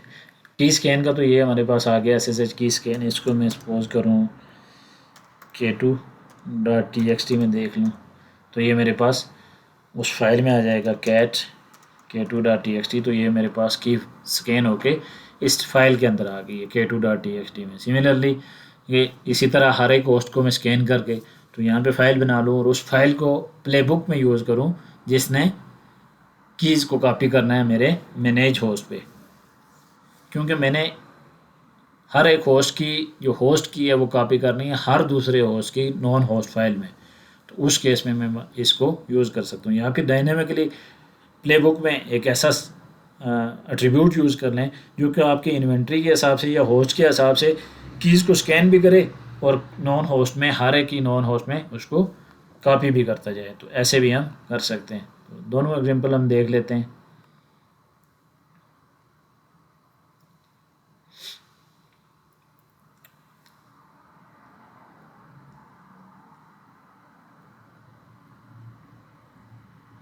अब नॉन होस्ट के लिए मॉड्यूल यूज़ किया जाता है। नॉन होस्ट के नाम से ही पाथ हम प्रोवाइड करते हैं कि कहाँ पे आपने इसको सेव करना है एंड उसके बाद किस होस्ट पे करना है सेव, एंड आपने नॉन होस्ट जो होस्ट फाइल्स हैं वो जो कीज़ हैं वो कहाँ से लेनी है। तो उसके लिए हम फिर लुकअप एट्रीब्यूट का यूज़ करते हैं। फाइल प्रोवाइड करते हैं जिस भी फाइल में हमारे पास वो कीज़ पड़ी हैं। तो इसको हम देखते हैं प्रैक्टिकली कि कैसे परफॉर्म कर सकते हैं। हम एक प्ले बुक बनाते हैं vi non.yml के नाम से एक प्ले बुक बना लेता हूँ एंड इसमें हम अपना कंटेंट बिल्ड करते हैं।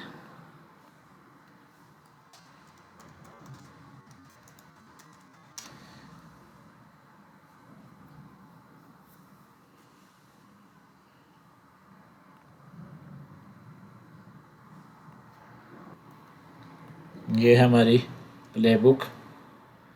अब गैदर फैक्ट्स एंड इसको कर लेते हैं वेब सर्वर्स।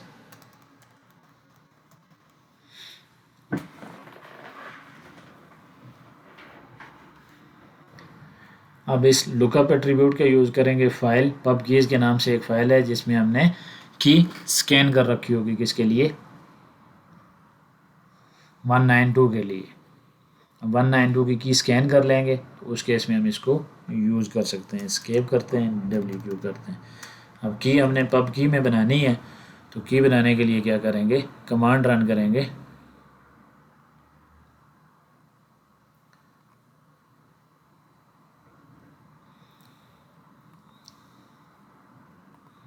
SSH की स्कैन हाइफन टाइप RSA 192 जो होस्ट है इसकी पब्लिक की सेव करनी है हमने। पब कीज़ के अंदर 192.168 इसके नाम से एक फ़ाइल है। CD करें पब कीज़ लेस करें 192, एक आ गई है फाइल हमारे पास कैट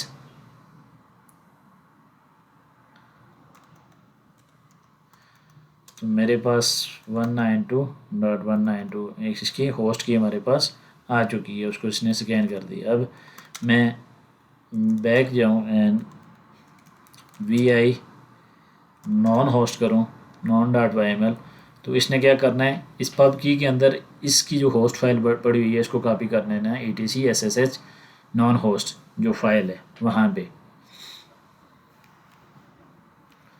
एस्केप करते हैं WQ करते हैं एनसिबल प्लेबुक हाइफन सिंटैक्स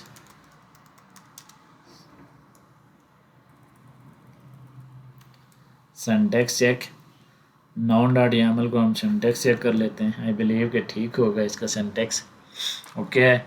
इसको अगर हम रन करें ड्राई रन करके देख लेते हैं -C के साथ, अगर पाथ में या किसी चीज़ में इशू हुआ तो वो हमें यहाँ पे एरर्स शो हो जाएंगी। तो ये नॉन होस्ट फाइल वहाँ पे सक्सेसफुली ऐड हो सकती है। तो सिमिलरली आप किसी भी होस्ट को स्कैन कर सकते हैं। तो इसके बाद इसका सेकंड वेरिएंट भी ये हो सकता है कि हम क्या करें जितने भी होस्ट इसको मोर एफिशिएंटली अगर यूज़ करना चाहते हैं, लाइक मेरे पास मैनेज होस्ट 1 2 3 हमारे पास 3 है, मैं चाहता हूँ 1 2 को ट्रस्ट कर सके 2 1 को ट्रस्ट कर सके, तो मेरे पास मैनेज होस्ट 1 पे 2 की होस्ट की होनी चाहिए और 2 के होस्ट में नॉन होस्ट फाइल में 1 की एंट्री होनी चाहिए। तो इस केस में मैं क्या कर सकता हूँ यूज़ कर सकता हूँ डायनेमिकली इसको यूज़ कर सकता हूँ, डायनेमिकली प्लेबुक क्रिएट कर सकता हूँ जो कि मेरी इन्वेंट्री फाइल से क्या करे होस्ट को देखे और जो भी होस्ट है उनकी होस्ट की नॉन होस्ट SSH की को स्कैन करे, स्कैन करने के बाद उसको यूज़ कर ले। तो मैं VI करता हूँ k2.yml के नाम से बना लेते हैं एक प्लेबुक यानी इसको हम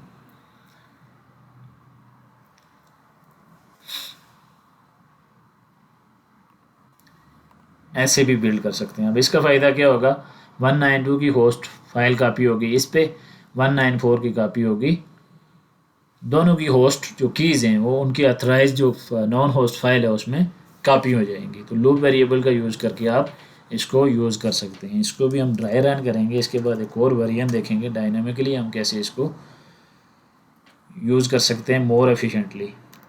इंटर करेंगे, इसमें कुछ एरर आ रहा है VIK2 हाँ प्लेबुक कंप्लीट नहीं है ना VI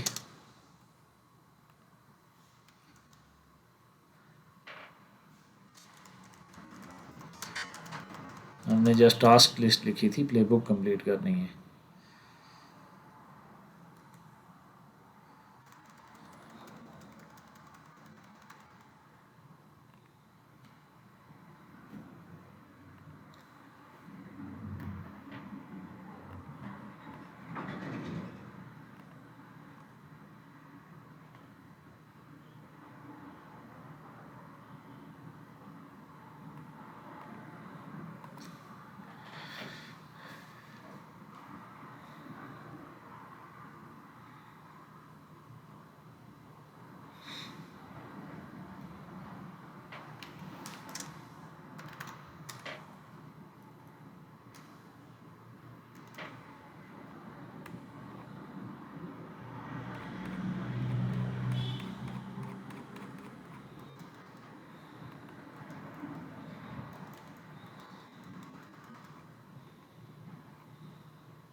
ये कंप्लीट प्लेबुक हो जाती है हमारे पास।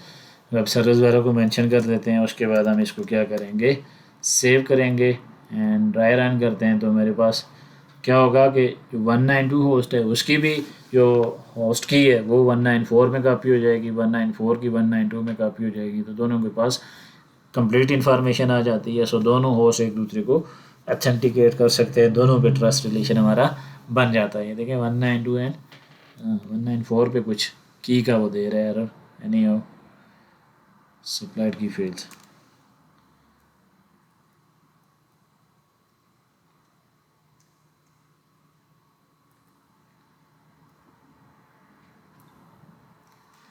वन 194 के लिए की बना लेते हैं।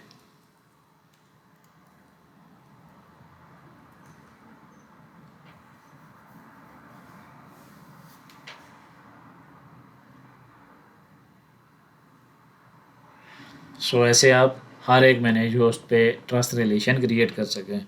मोर एफिशिएंटली अगर आप करना चाहें तो क्या कर सकते हैं कि 3.yml हम कर लेते हैं। उसके बाद हम ये करेंगे कि हम इन्वेंट्री का यूज़ कर लेते हैं कि जितने भी हमारे इन्वेंट्री में, जैसे ही हमारे इन्वेंट्री में कोई होस्ट ऐड हो तो वो ऑटोमेटिकली इन्वेंट्री के हिसाब से उसकी जो एंट्री है नॉन होस्ट में वो अपडेट हो जाए।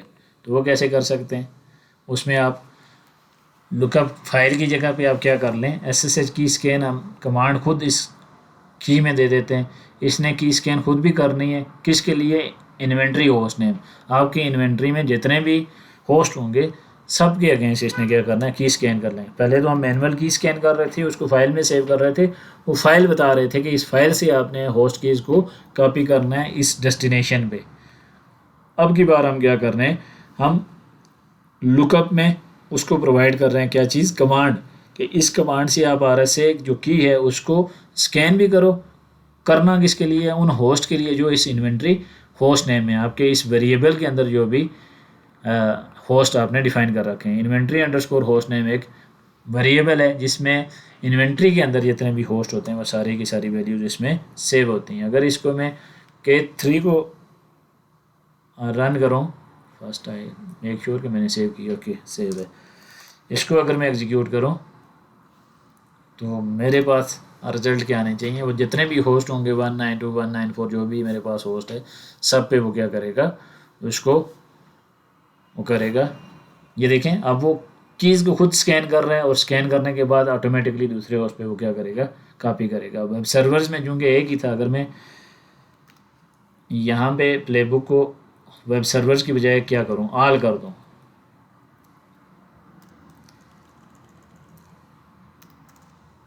Escape WQ। अब ये 192 194 जितने भी मेरे होस्ट हैं सब पे वो क्या करेगा, SSH की को स्कैन करेगा और उसके बाद नॉन होस्ट में क्या करेगा, कॉपी कर देगा ऑटोमेटिकली। ये देखें ये डायनामिक तरीके से आपने इन्वेंट्री बना लिया। आपके इन्वेंट्री में सपोज आपके पास अर्लियर आपके पास थे 50 होस्ट, सो मज़ीद उसमें अगर 10 होस्ट ऐड हो गए तो आपने वो होस्ट की एंट्री तो आपने इन्वेंट्री फाइल में करनी है ना। सो आप प्ले बुक को ये बता दें कि नॉन होस्ट मॉड्यूल का यूज़ करें, हर एक होस्ट की स्कैन करे, स्कैन करने के बाद उनकी अथराइज्ड जो नॉन होस्ट फाइल है उसमें कॉपी कर दे, उसमें वो डेटा कंटेंट आपको क्रिएट कर दे। तो उसके लिए वो क्या करेगा, जस्ट एफिशिएंटली यूज़ कर लें इस की एट्रीब्यूट को। लुकअप में आप फाइल के बजाय पाइप का यूज़ करें, साथ ही इसको कमांड बता दें और कमांड ये बता दें कि आपने इन्वेंट्री फाइल में जो जो होस्ट हैं सबकी होस्ट की स्कैन कर रही हैं। तो ये ऑटोमेटिकली वो सारा काम करेगा जो हम मैनुअल कर रहे थे कि की को मैनुअली स्कैन कर रहे थे, फाइल में रख रहे थे, फिर प्लेबुक को बता रहे थे कि इस फाइल का यूज़ करके आप क्या करो, होस्ट फाइल्स की एंट्री करो नॉन होस्ट फाइल में, होस्ट कीज़ की एंट्री करो नॉन होस्ट फाइल में। उसके बाद आ जाता है हमारे पास ऑथेंटिकेशन के लिए अथराइज की मॉड्यूल। अथराइज की मॉड्यूल क्या होता है, जब हम पासवर्डलेस ऑथेंटिकेशन करते हैं तो अथराइज कीज़ के नाम से एक हमारे पास कीज़ आ जाती हैं। सपोज SSH हम जब करते हैं, मैं यहाँ पे 243 मेरा यूज़र है, 243 इसमें एक यूज़र बनाता हूँ, यूज़र ऐड के नाम से मैं कर लेता हूँ न्यू यूज़र, पास WD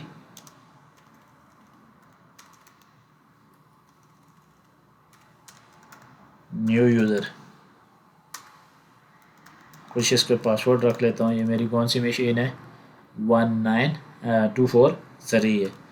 अब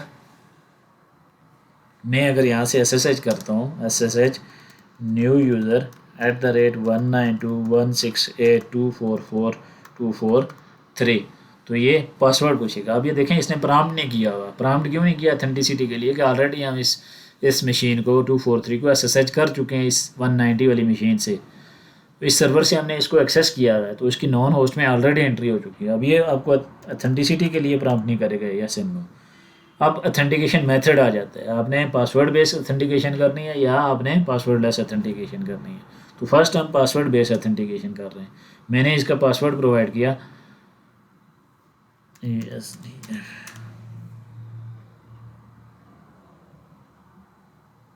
परमिशन डिनाइड। अब यहाँ से इस मशीन की बजाय, ये चूँकि एनसिबल के थ्रू मैनेज कर रहा हूँ, तो मैं यहाँ पे ये करता हूँ 192, ये 192 है एंड 243 को मैंने SSH करना है। SSH new user @192.168.244.243। अब फर्स्ट टाइम एक्सेस कर रहे हैं, ऑथेंटिसिटी यस आ गया। पासवर्ड प्रोवाइड करेंगे, तो ये अगर उसको एक्सेस है SSH की, तो उसको SSH ही अलाउड नहीं है उसको।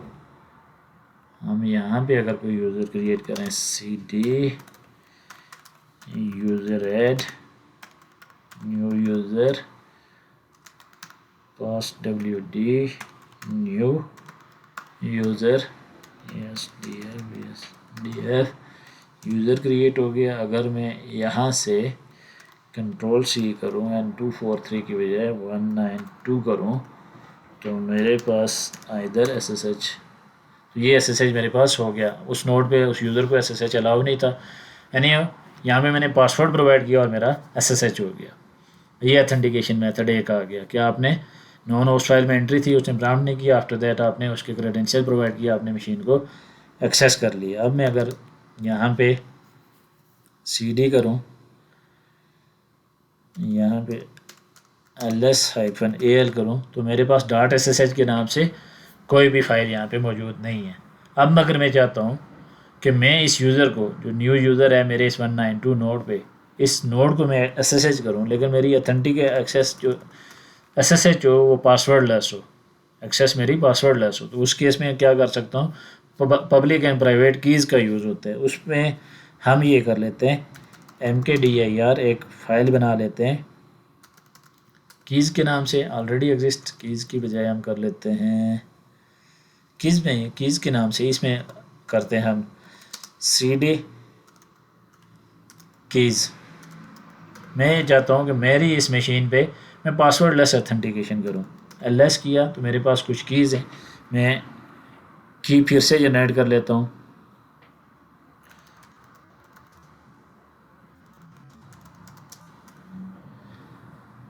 उसके लिए कमांड क्या यूज़ होगी, SSH कीजेन।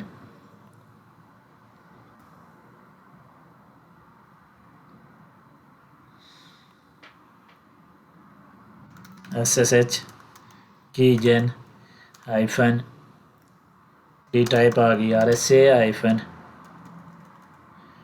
TRSA hyphen B bits उसकी आ गई 2048। मैं चाहता हूँ कि मैं एक की जनरेट करूँ। अब मुझसे डिफ़ॉल्ट पाथ देखें, अगर मैं पाथ यहाँ पे प्रोवाइड नहीं करूँगा तो डिफ़ॉल्ट पाथ उसका क्या होता है, जिस भी यूज़र से आप लॉगिन है, मैं यूज़र रूट से लॉगिन हूँ तो रूट .SSD और IDRSA इस नाम से प्रोवाइड करेगा। मैं चाहता हूँ कि मैं कीज़ के अंदर नाम क्या प्रोवाइड करूँ, न्यू यूज़र। अब ये मुझे की जनरेट करके देगा न्यू यूज़र एंड .pub वाली दो keys, public and private keys. ls करूँ तो मेरे पास कौन सी कीज़ आ गई, ये new user private and new user .pub public की। अब मैं चाहता हूँ कि 192 को मैं कैसे एक्सेस करूँ, पासवर्ड लेस ऑथेंटिकेशन करूँ। तो मेरे पास इस की का जो कंटेंट है वो इसके किस में होना चाहिए, होम डायरेक्टरी में .ssh डायरेक्टरी के अंदर अथोराइज्ड कीज़ के अंदर होना चाहिए। तो उसको आप कैसे करेंगे, SSH कॉपी आईडी किसको क्या करना है, हमने न्यू यूज़र पब को कहाँ पे कॉपी करना है, हमारा यूज़र था new user @192.168.244.192।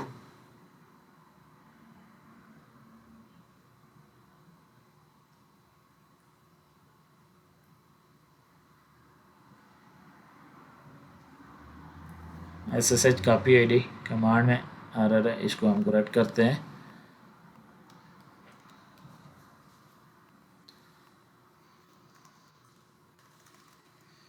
ls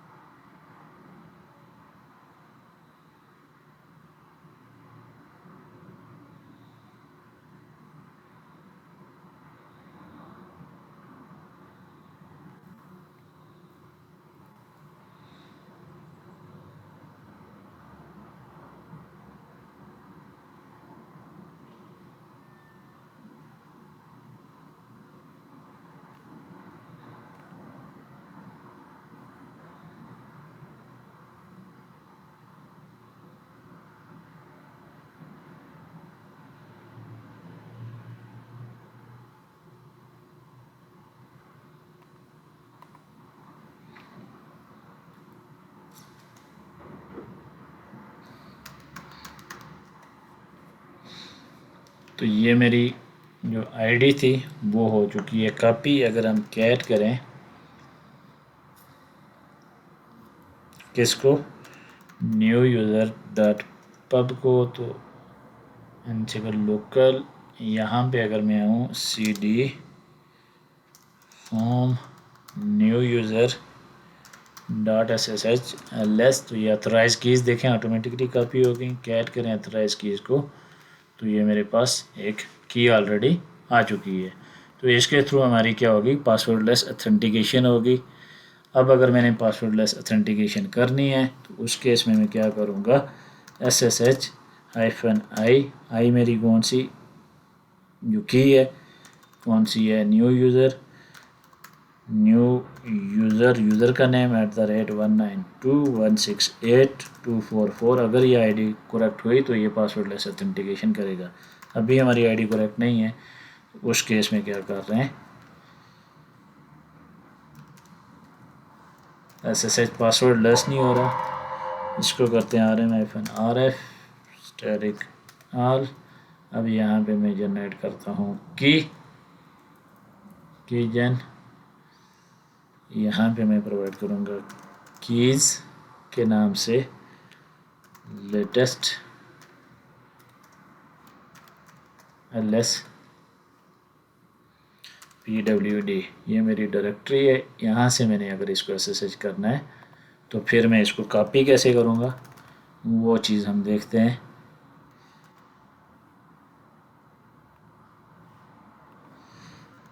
SSH-copy id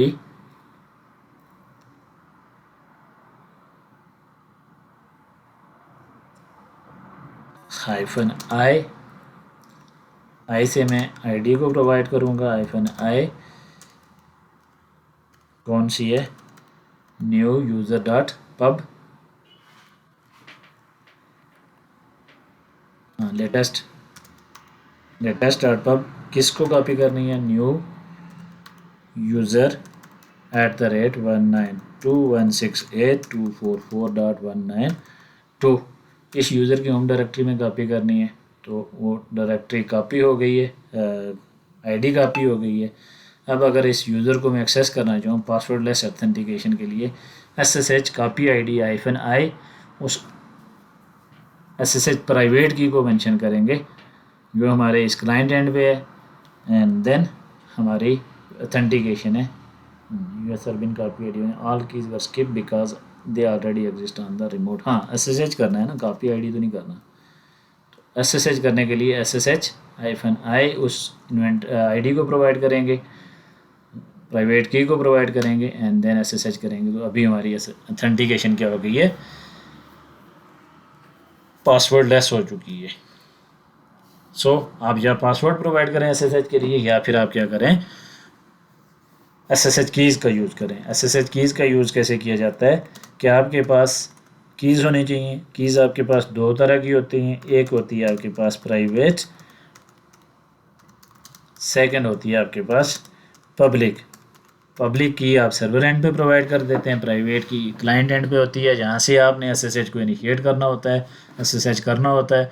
फिर जैसे ही आप इस पब्लिक की का कंटेंट को कॉपी करते हैं अपने सर्वर एंड पे, उस यूज़र के .ssh डायरेक्टरी में, होम डायरेक्टरी के अंदर .ssh डायरेक्टरी होगी, वहाँ पे अथोराइज्ड कीज़ के नाम से फाइल होगी, उसमें आप कॉपी कर देते हैं पब्लिक की। सो जैसे ही आप SSH करते हैं तो वो ऑथेंटिकेशन SSH ऑथेंटिकेशन मैकेनिज़्म ये देख लेता है, उसको ये वेरीफाई हो जाता है कि आपकी प्राइवेट की है जो पब्लिक की है वो इन होस्ट के लिए है, तो उस केस में इस यूज़र के लिए यूज़र स्पेसिफिक है, तो उस केस में वो क्या कर देता है, पासवर्डलेस आपको ऑथेंटिकेशन प्रोवाइड करता है। तो सेम काम अगर हमने करना हो किसके साथ, यूज़र एनसिबल के साथ करना हो, यूजिंग एनसिबल करना हो, तो एनसिबल आपको प्रोवाइड करता है authorize module. The authorize key module allows you to add और remove SSH authorize keys per user account. हर एक यूज़र अकाउंट में आप अथोराइज कीज़ को मैनेज कर सकते हैं, किसके लिए, यूजिंग अथोराइज की मॉड्यूल। मेरे पास होस्ट थे 50 होस्ट पे, फ़र्ज़ किया हर एक होस्ट पे एक 10 यूज़र यहाँ पे हैं, 10 यूज़र इधर हैं, 20 इधर हैं। मैं ये चाहता हूँ कि ये सारे होस्ट अथेंटिकेशन कर सकें, तो पहला मेथड हमने ले लिया, नॉन होस्ट में एंट्री कर लिया हमने, ताकि सबका एक ट्रस्ट रिलेशन बन जाए। आफ्टर दैट आप ये चाहते हैं कि इनके यूज़र एक्सेस कर सकें किसी भी सिस्टम से, SSH कर सकें, एंड SSH आपका पासवर्ड लेस हो, तो उस केस में आप क्या करेंगे, हर एक की जो अथराइज फाइल होगी,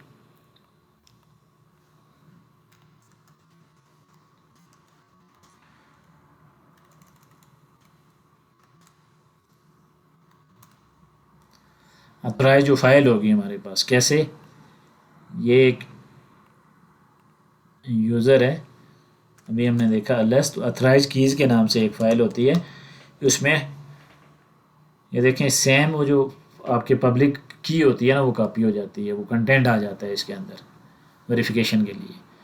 तो आप ये चाहते हैं कि इन 50 सिस्टम पे जो BCU आपके जो यूज़र हैं वो क्या कर सकें, पासवर्ड लेस ऑथेंटिकेशन कर सकें, SSH कर सकें। मेरा यूज़र सर्वर 50 पे जो यूज़र है, यूज़र 1, मैं ये चाहता हूँ कि वो सर्वर 2 पे जो वहाँ से सर्वर भी इस सर्वर 50 को एक्सेस कर सके, इस किसी भी मेरे 50 के जो यूज़र है उसको यूज़ करते हुए पासवर्ड लेस ऑथेंटिकेशन। तो उस केस में क्या हो सकता है, हम अथराइज की फर्ज किया यूज़र 50 है, मैं सर्वर B को एक्सेस, सर्वर B से, ये मेरा क्लाइंट है, इससे मैं SSH करना चाह रहा हूँ यूज़र 50 सर्वर 50 को। तो ये ऑथेंटिकेशन मेरी कैसी हो, मैं चाहता हूँ पासवर्ड लेस हो। तो उस केस में मैंने क्या करना है, मेरे पास जो प्राइवेट पब्लिक कीज़ होंगी, पब्लिक कीज़ को अथोराइज्ड, यहाँ पे एक फ़ाइल होती है अथोराइज कीज़ के नाम से, कहाँ पे होती है, ये होम डायरेक्टरी में, सिस्टम आइड भी होती है, होम डायरेक्टरी में भी होगी .ssh, एंड यहाँ पे अथोराइज्ड कीज़ के नाम से फाइल होती है, इसमें वो आपकी पब्लिक की आ जाए, उसके कंटेंट आ जाए, ताकि आप पासवर्डलेस ऑथेंटिकेशन कर सकें। तो ये सारे होस्ट पे अगर आपने मैनेज करना है, उस केस में आप इस एनसिबल मॉड्यूल का यूज़ कर सकते हैं। इसके भी डिफरेंट पैरामीटर हैं, जैसा कि यूज़र है, यूज़र में आप क्या प्रोवाइड करते हैं, किस यूज़र को आपने अथोराइज की प्रोवाइड करनी है। The Linux user whose authorize key file will be modified, किसकी मॉडिफाई करनी है अथोराइज कीज़ को। उसके बाद की एक्चुअल पब्लिक की स्ट्रिंग, जो पब्लिक की होती है, जो आपने उस यूज़र के अथोराइज कीज़ फाइल्स में आपने मॉडिफाई करनी है, अपडेट करनी है। State present and absent similarly आपने क्रिएट करनी है, तो उसको प्रेजेंट करेंगे, रिमूव करनी है तो अब रिमूव करनी है तो एब्सेंट करेंगे। उसके बाद पाथ प्रोवाइड करेंगे कि कौन से पाथ पे आपने अथोराइज कीज़ को प्रोवाइड करना है। मैनेज डायरेक्टरी, अब मैनेज डायरेक्टरी का एट्रीब्यूट क्या करता है, अगर आपके यूज़र के अकाउंट में .ssh file already directory exist नहीं कर रही, तो उसको खुद ब खुद क्रिएट कर देगा।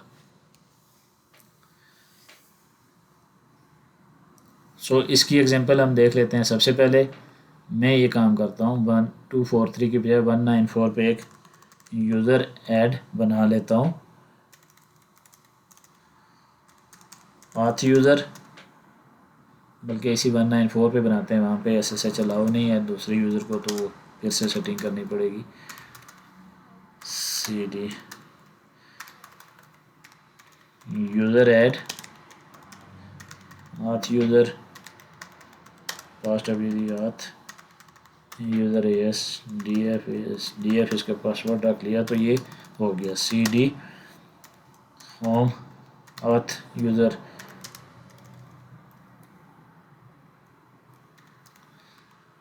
-AL करें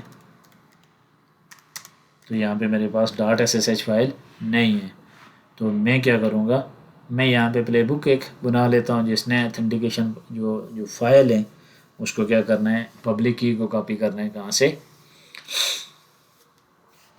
मेरे इस आथ यूज़र कंट्रोल नोड से आथ यूज़र पे, तो मैं एक प्लेबुक बना लेता हूँ जो कॉपी करेगी पब्लिक कीज़ को आथ यूज़र के ऑथराइज फाइल में, वहाँ पे डायरेक्टरी भी क्रिएट करेगी एंड देन वहाँ पे फाइल भी कॉपी करेगी कंटेंट को, पब्लिक की को।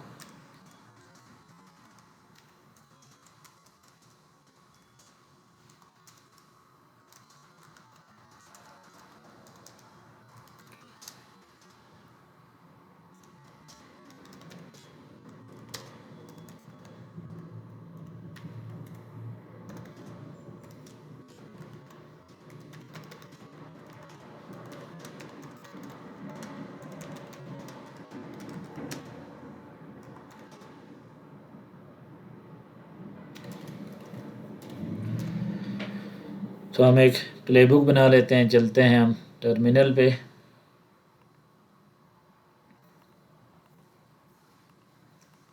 यहाँ पे मैं करता हूँ auth.yml कर लेता हूँ, इंटर एंड देन प्लेबुक यहाँ पे बिल्ड करते हैं।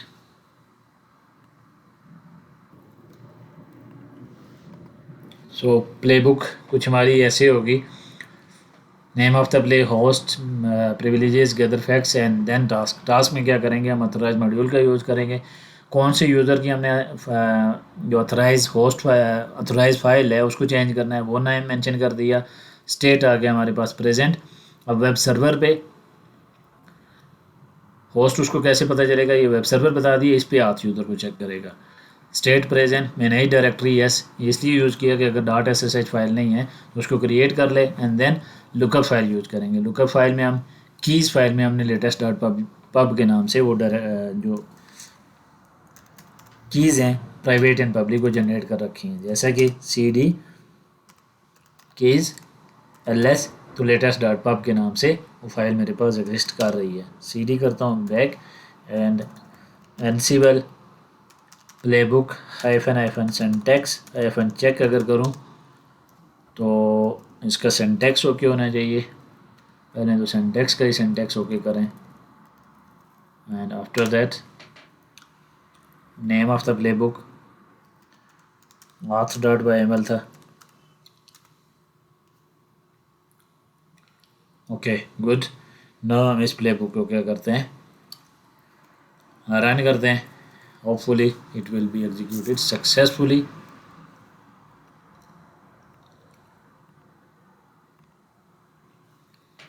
तो ये हमारी फाइल प्लेबुक कम्प्लीटली रन हुई है। फिर से LS करें तो देखें .SSH फाइल है, CD करें .SSH डायरेक्टरी, LS करें तो ऑथराइज्ड फाइल मौजूद है, कैट करें ऑथराइज को तो इसमें वही आपकी पब्लिक की होगी जो आपकी इस मैनेज होस्ट पे आपने बना रखी थी। कैट क्या करेंगे, कीज़ एंड कीज़ में लेटेस्ट डॉट पब, तो ये देखें हमारे पास ये फाइल सेम है। अगर मैं इसको SSH करूँ, SSH -i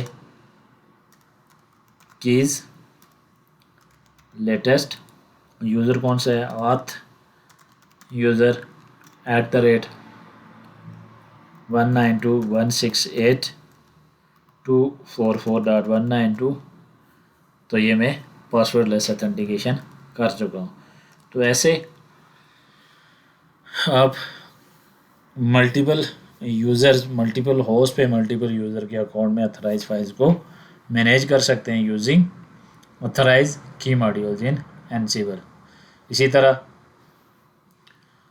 फाइल्स आपकी लोकली भी हो सकती हैं। गिटहब पे आपने किसी जो ऐड अ की फ्रॉम गिटहब से आपने ऐड करना है तो गिटहब क्या करता है, पब्लिक को इसको एक्सपोज कर देता है। उसका ये लिंक होता है यूज़र नेम डॉट कीज़ के नाम से, आप वहाँ पे प्रोवाइड करेंगे तो आपको वहाँ से कीज़ को अथराइज कर देगा, कॉपी करेगा एंड यूज़र के जो फाइल है उसमें कॉपी कर देगा अथराइज फाइल में। Why this is powerful, if the user rotates the key on GitHub, आपने अपनी कीज़ गिटहब पे रखी हैं, वहाँ से आप एक्सपोज कर देते हैं और वहीं से आप चाहते हैं कि कंट्रोल नोड से आप उनको यूज़ करें हर एक मैनेज होस्ट पे, तो उसका फ़ायदा क्या होगा, यूज़र वन ने अपनी अगर की चेंज की है तो जब भी आप उस प्लेबुक को रन करेंगे तो अपडेटेड कीज़ आपके उस यूज़र के अकाउंट में अपडेट हो जाएंगी। अकाउंट कह रहा हूँ, उसके अथोराइज कीज़ में अपडेट हो जाएंगी। की को रिमूव करना है तो state is equal to absent करें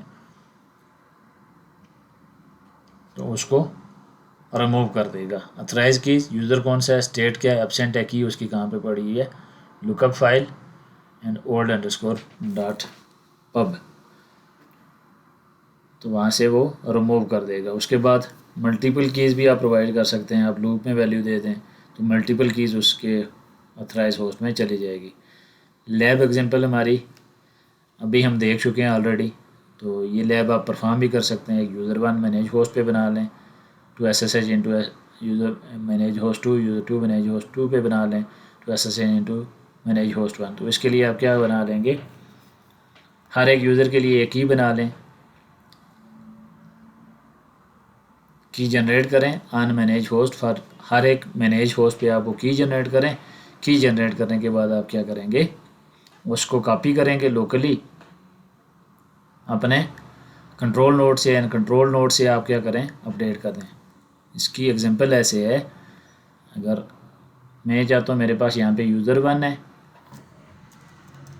यूज़र वन, यहाँ पे यूज़र टू, मैं ये चाहता हूँ ये मैनेज होस्ट वन है, ये मैनेज होस्ट टू है। मैं ये चाहता हूँ कि मैं यहाँ से जब इस सर्वर बी से एक मैनेज होस्ट वन से मैनेज होस्ट टू को एक्सेस करूँ, पासवर्डलेस ऑथेंटिकेशन और using user two, and server B को एक्सेस करूँ सर्वर सी से, मीन्स मैनेज होस्ट वन को एक्सेस करूँ मैनेज होस्ट टू से, यूज़र वन को यूज़ करते हुए मैं इसको एक्सेस करूँ, और ऑथेंटिकेशन क्या हो, एक्सेस क्या हो, पासवर्ड लेस हो। तो उस केस में क्या होना चाहिए, ये यूज़र वन की जो अथराइज फाइल है इसके पास इसकी पब्लिक की होनी चाहिए, इस सर्वर सी की या नोड मैनेज होस्ट टू की, इसी तरह इसके पास इसकी होनी चाहिए की।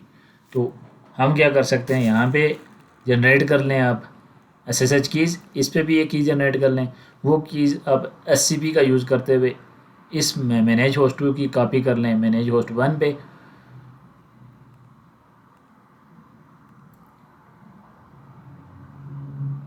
मैनेज होस्ट टू की आप कर लें इधर, एंड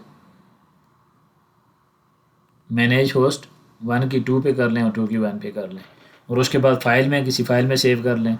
सेव करने के बाद आप क्या करेंगे, या ये काम कर सकते हैं कि दोनों को आप कंट्रोल नोड से कर रहे हैं ना कॉपी, तो इसकी यहाँ पे कॉपी कर लें और मैनेज होस्ट टू की भी यहाँ पे कॉपी कर लें, कंट्रोल नोड पे दोनों की कीज़ लेके आ जाएँ, जैसा कि हमारे इस लैब एग्जांपल में है। दोनों को किस में लेके आ जाएं, कंट्रोल नोड पे लेके आ जाएं, कंट्रोल नोड पे फिर आप एक फ़ाइल बता दें, लुकअप फाइल, कि आपने यूज़र टू के लिए कौन सी की कॉपी करनी है, यूज़र वन के लिए कौन सी की कॉपी करनी है। दोनों के पास एक दूसरे की कीज़ आ जाएंगी तो पासवर्डलेस ऑथेंटिकेशन हो जाएगी। आसान सा प्रैक्टिकल आप करके देखिएगा। हम ऑलरेडी डिटेल डिस्कशन कर चुके हैं नॉन होस्ट के बारे में, ना अथराइज की के बारे में, कि कैसे आप इसका यूज़ कर सकें। ये एक प्रैक्टिकल है, एग्जांपल मैंने इस प्लेबुक डॉक्यूमेंट में दे रखी है, लिख रखी है, आप यहाँ से देख सकते हैं इसको, एंड प्रैक्टिकल आप परफॉर्म कर सकते हैं।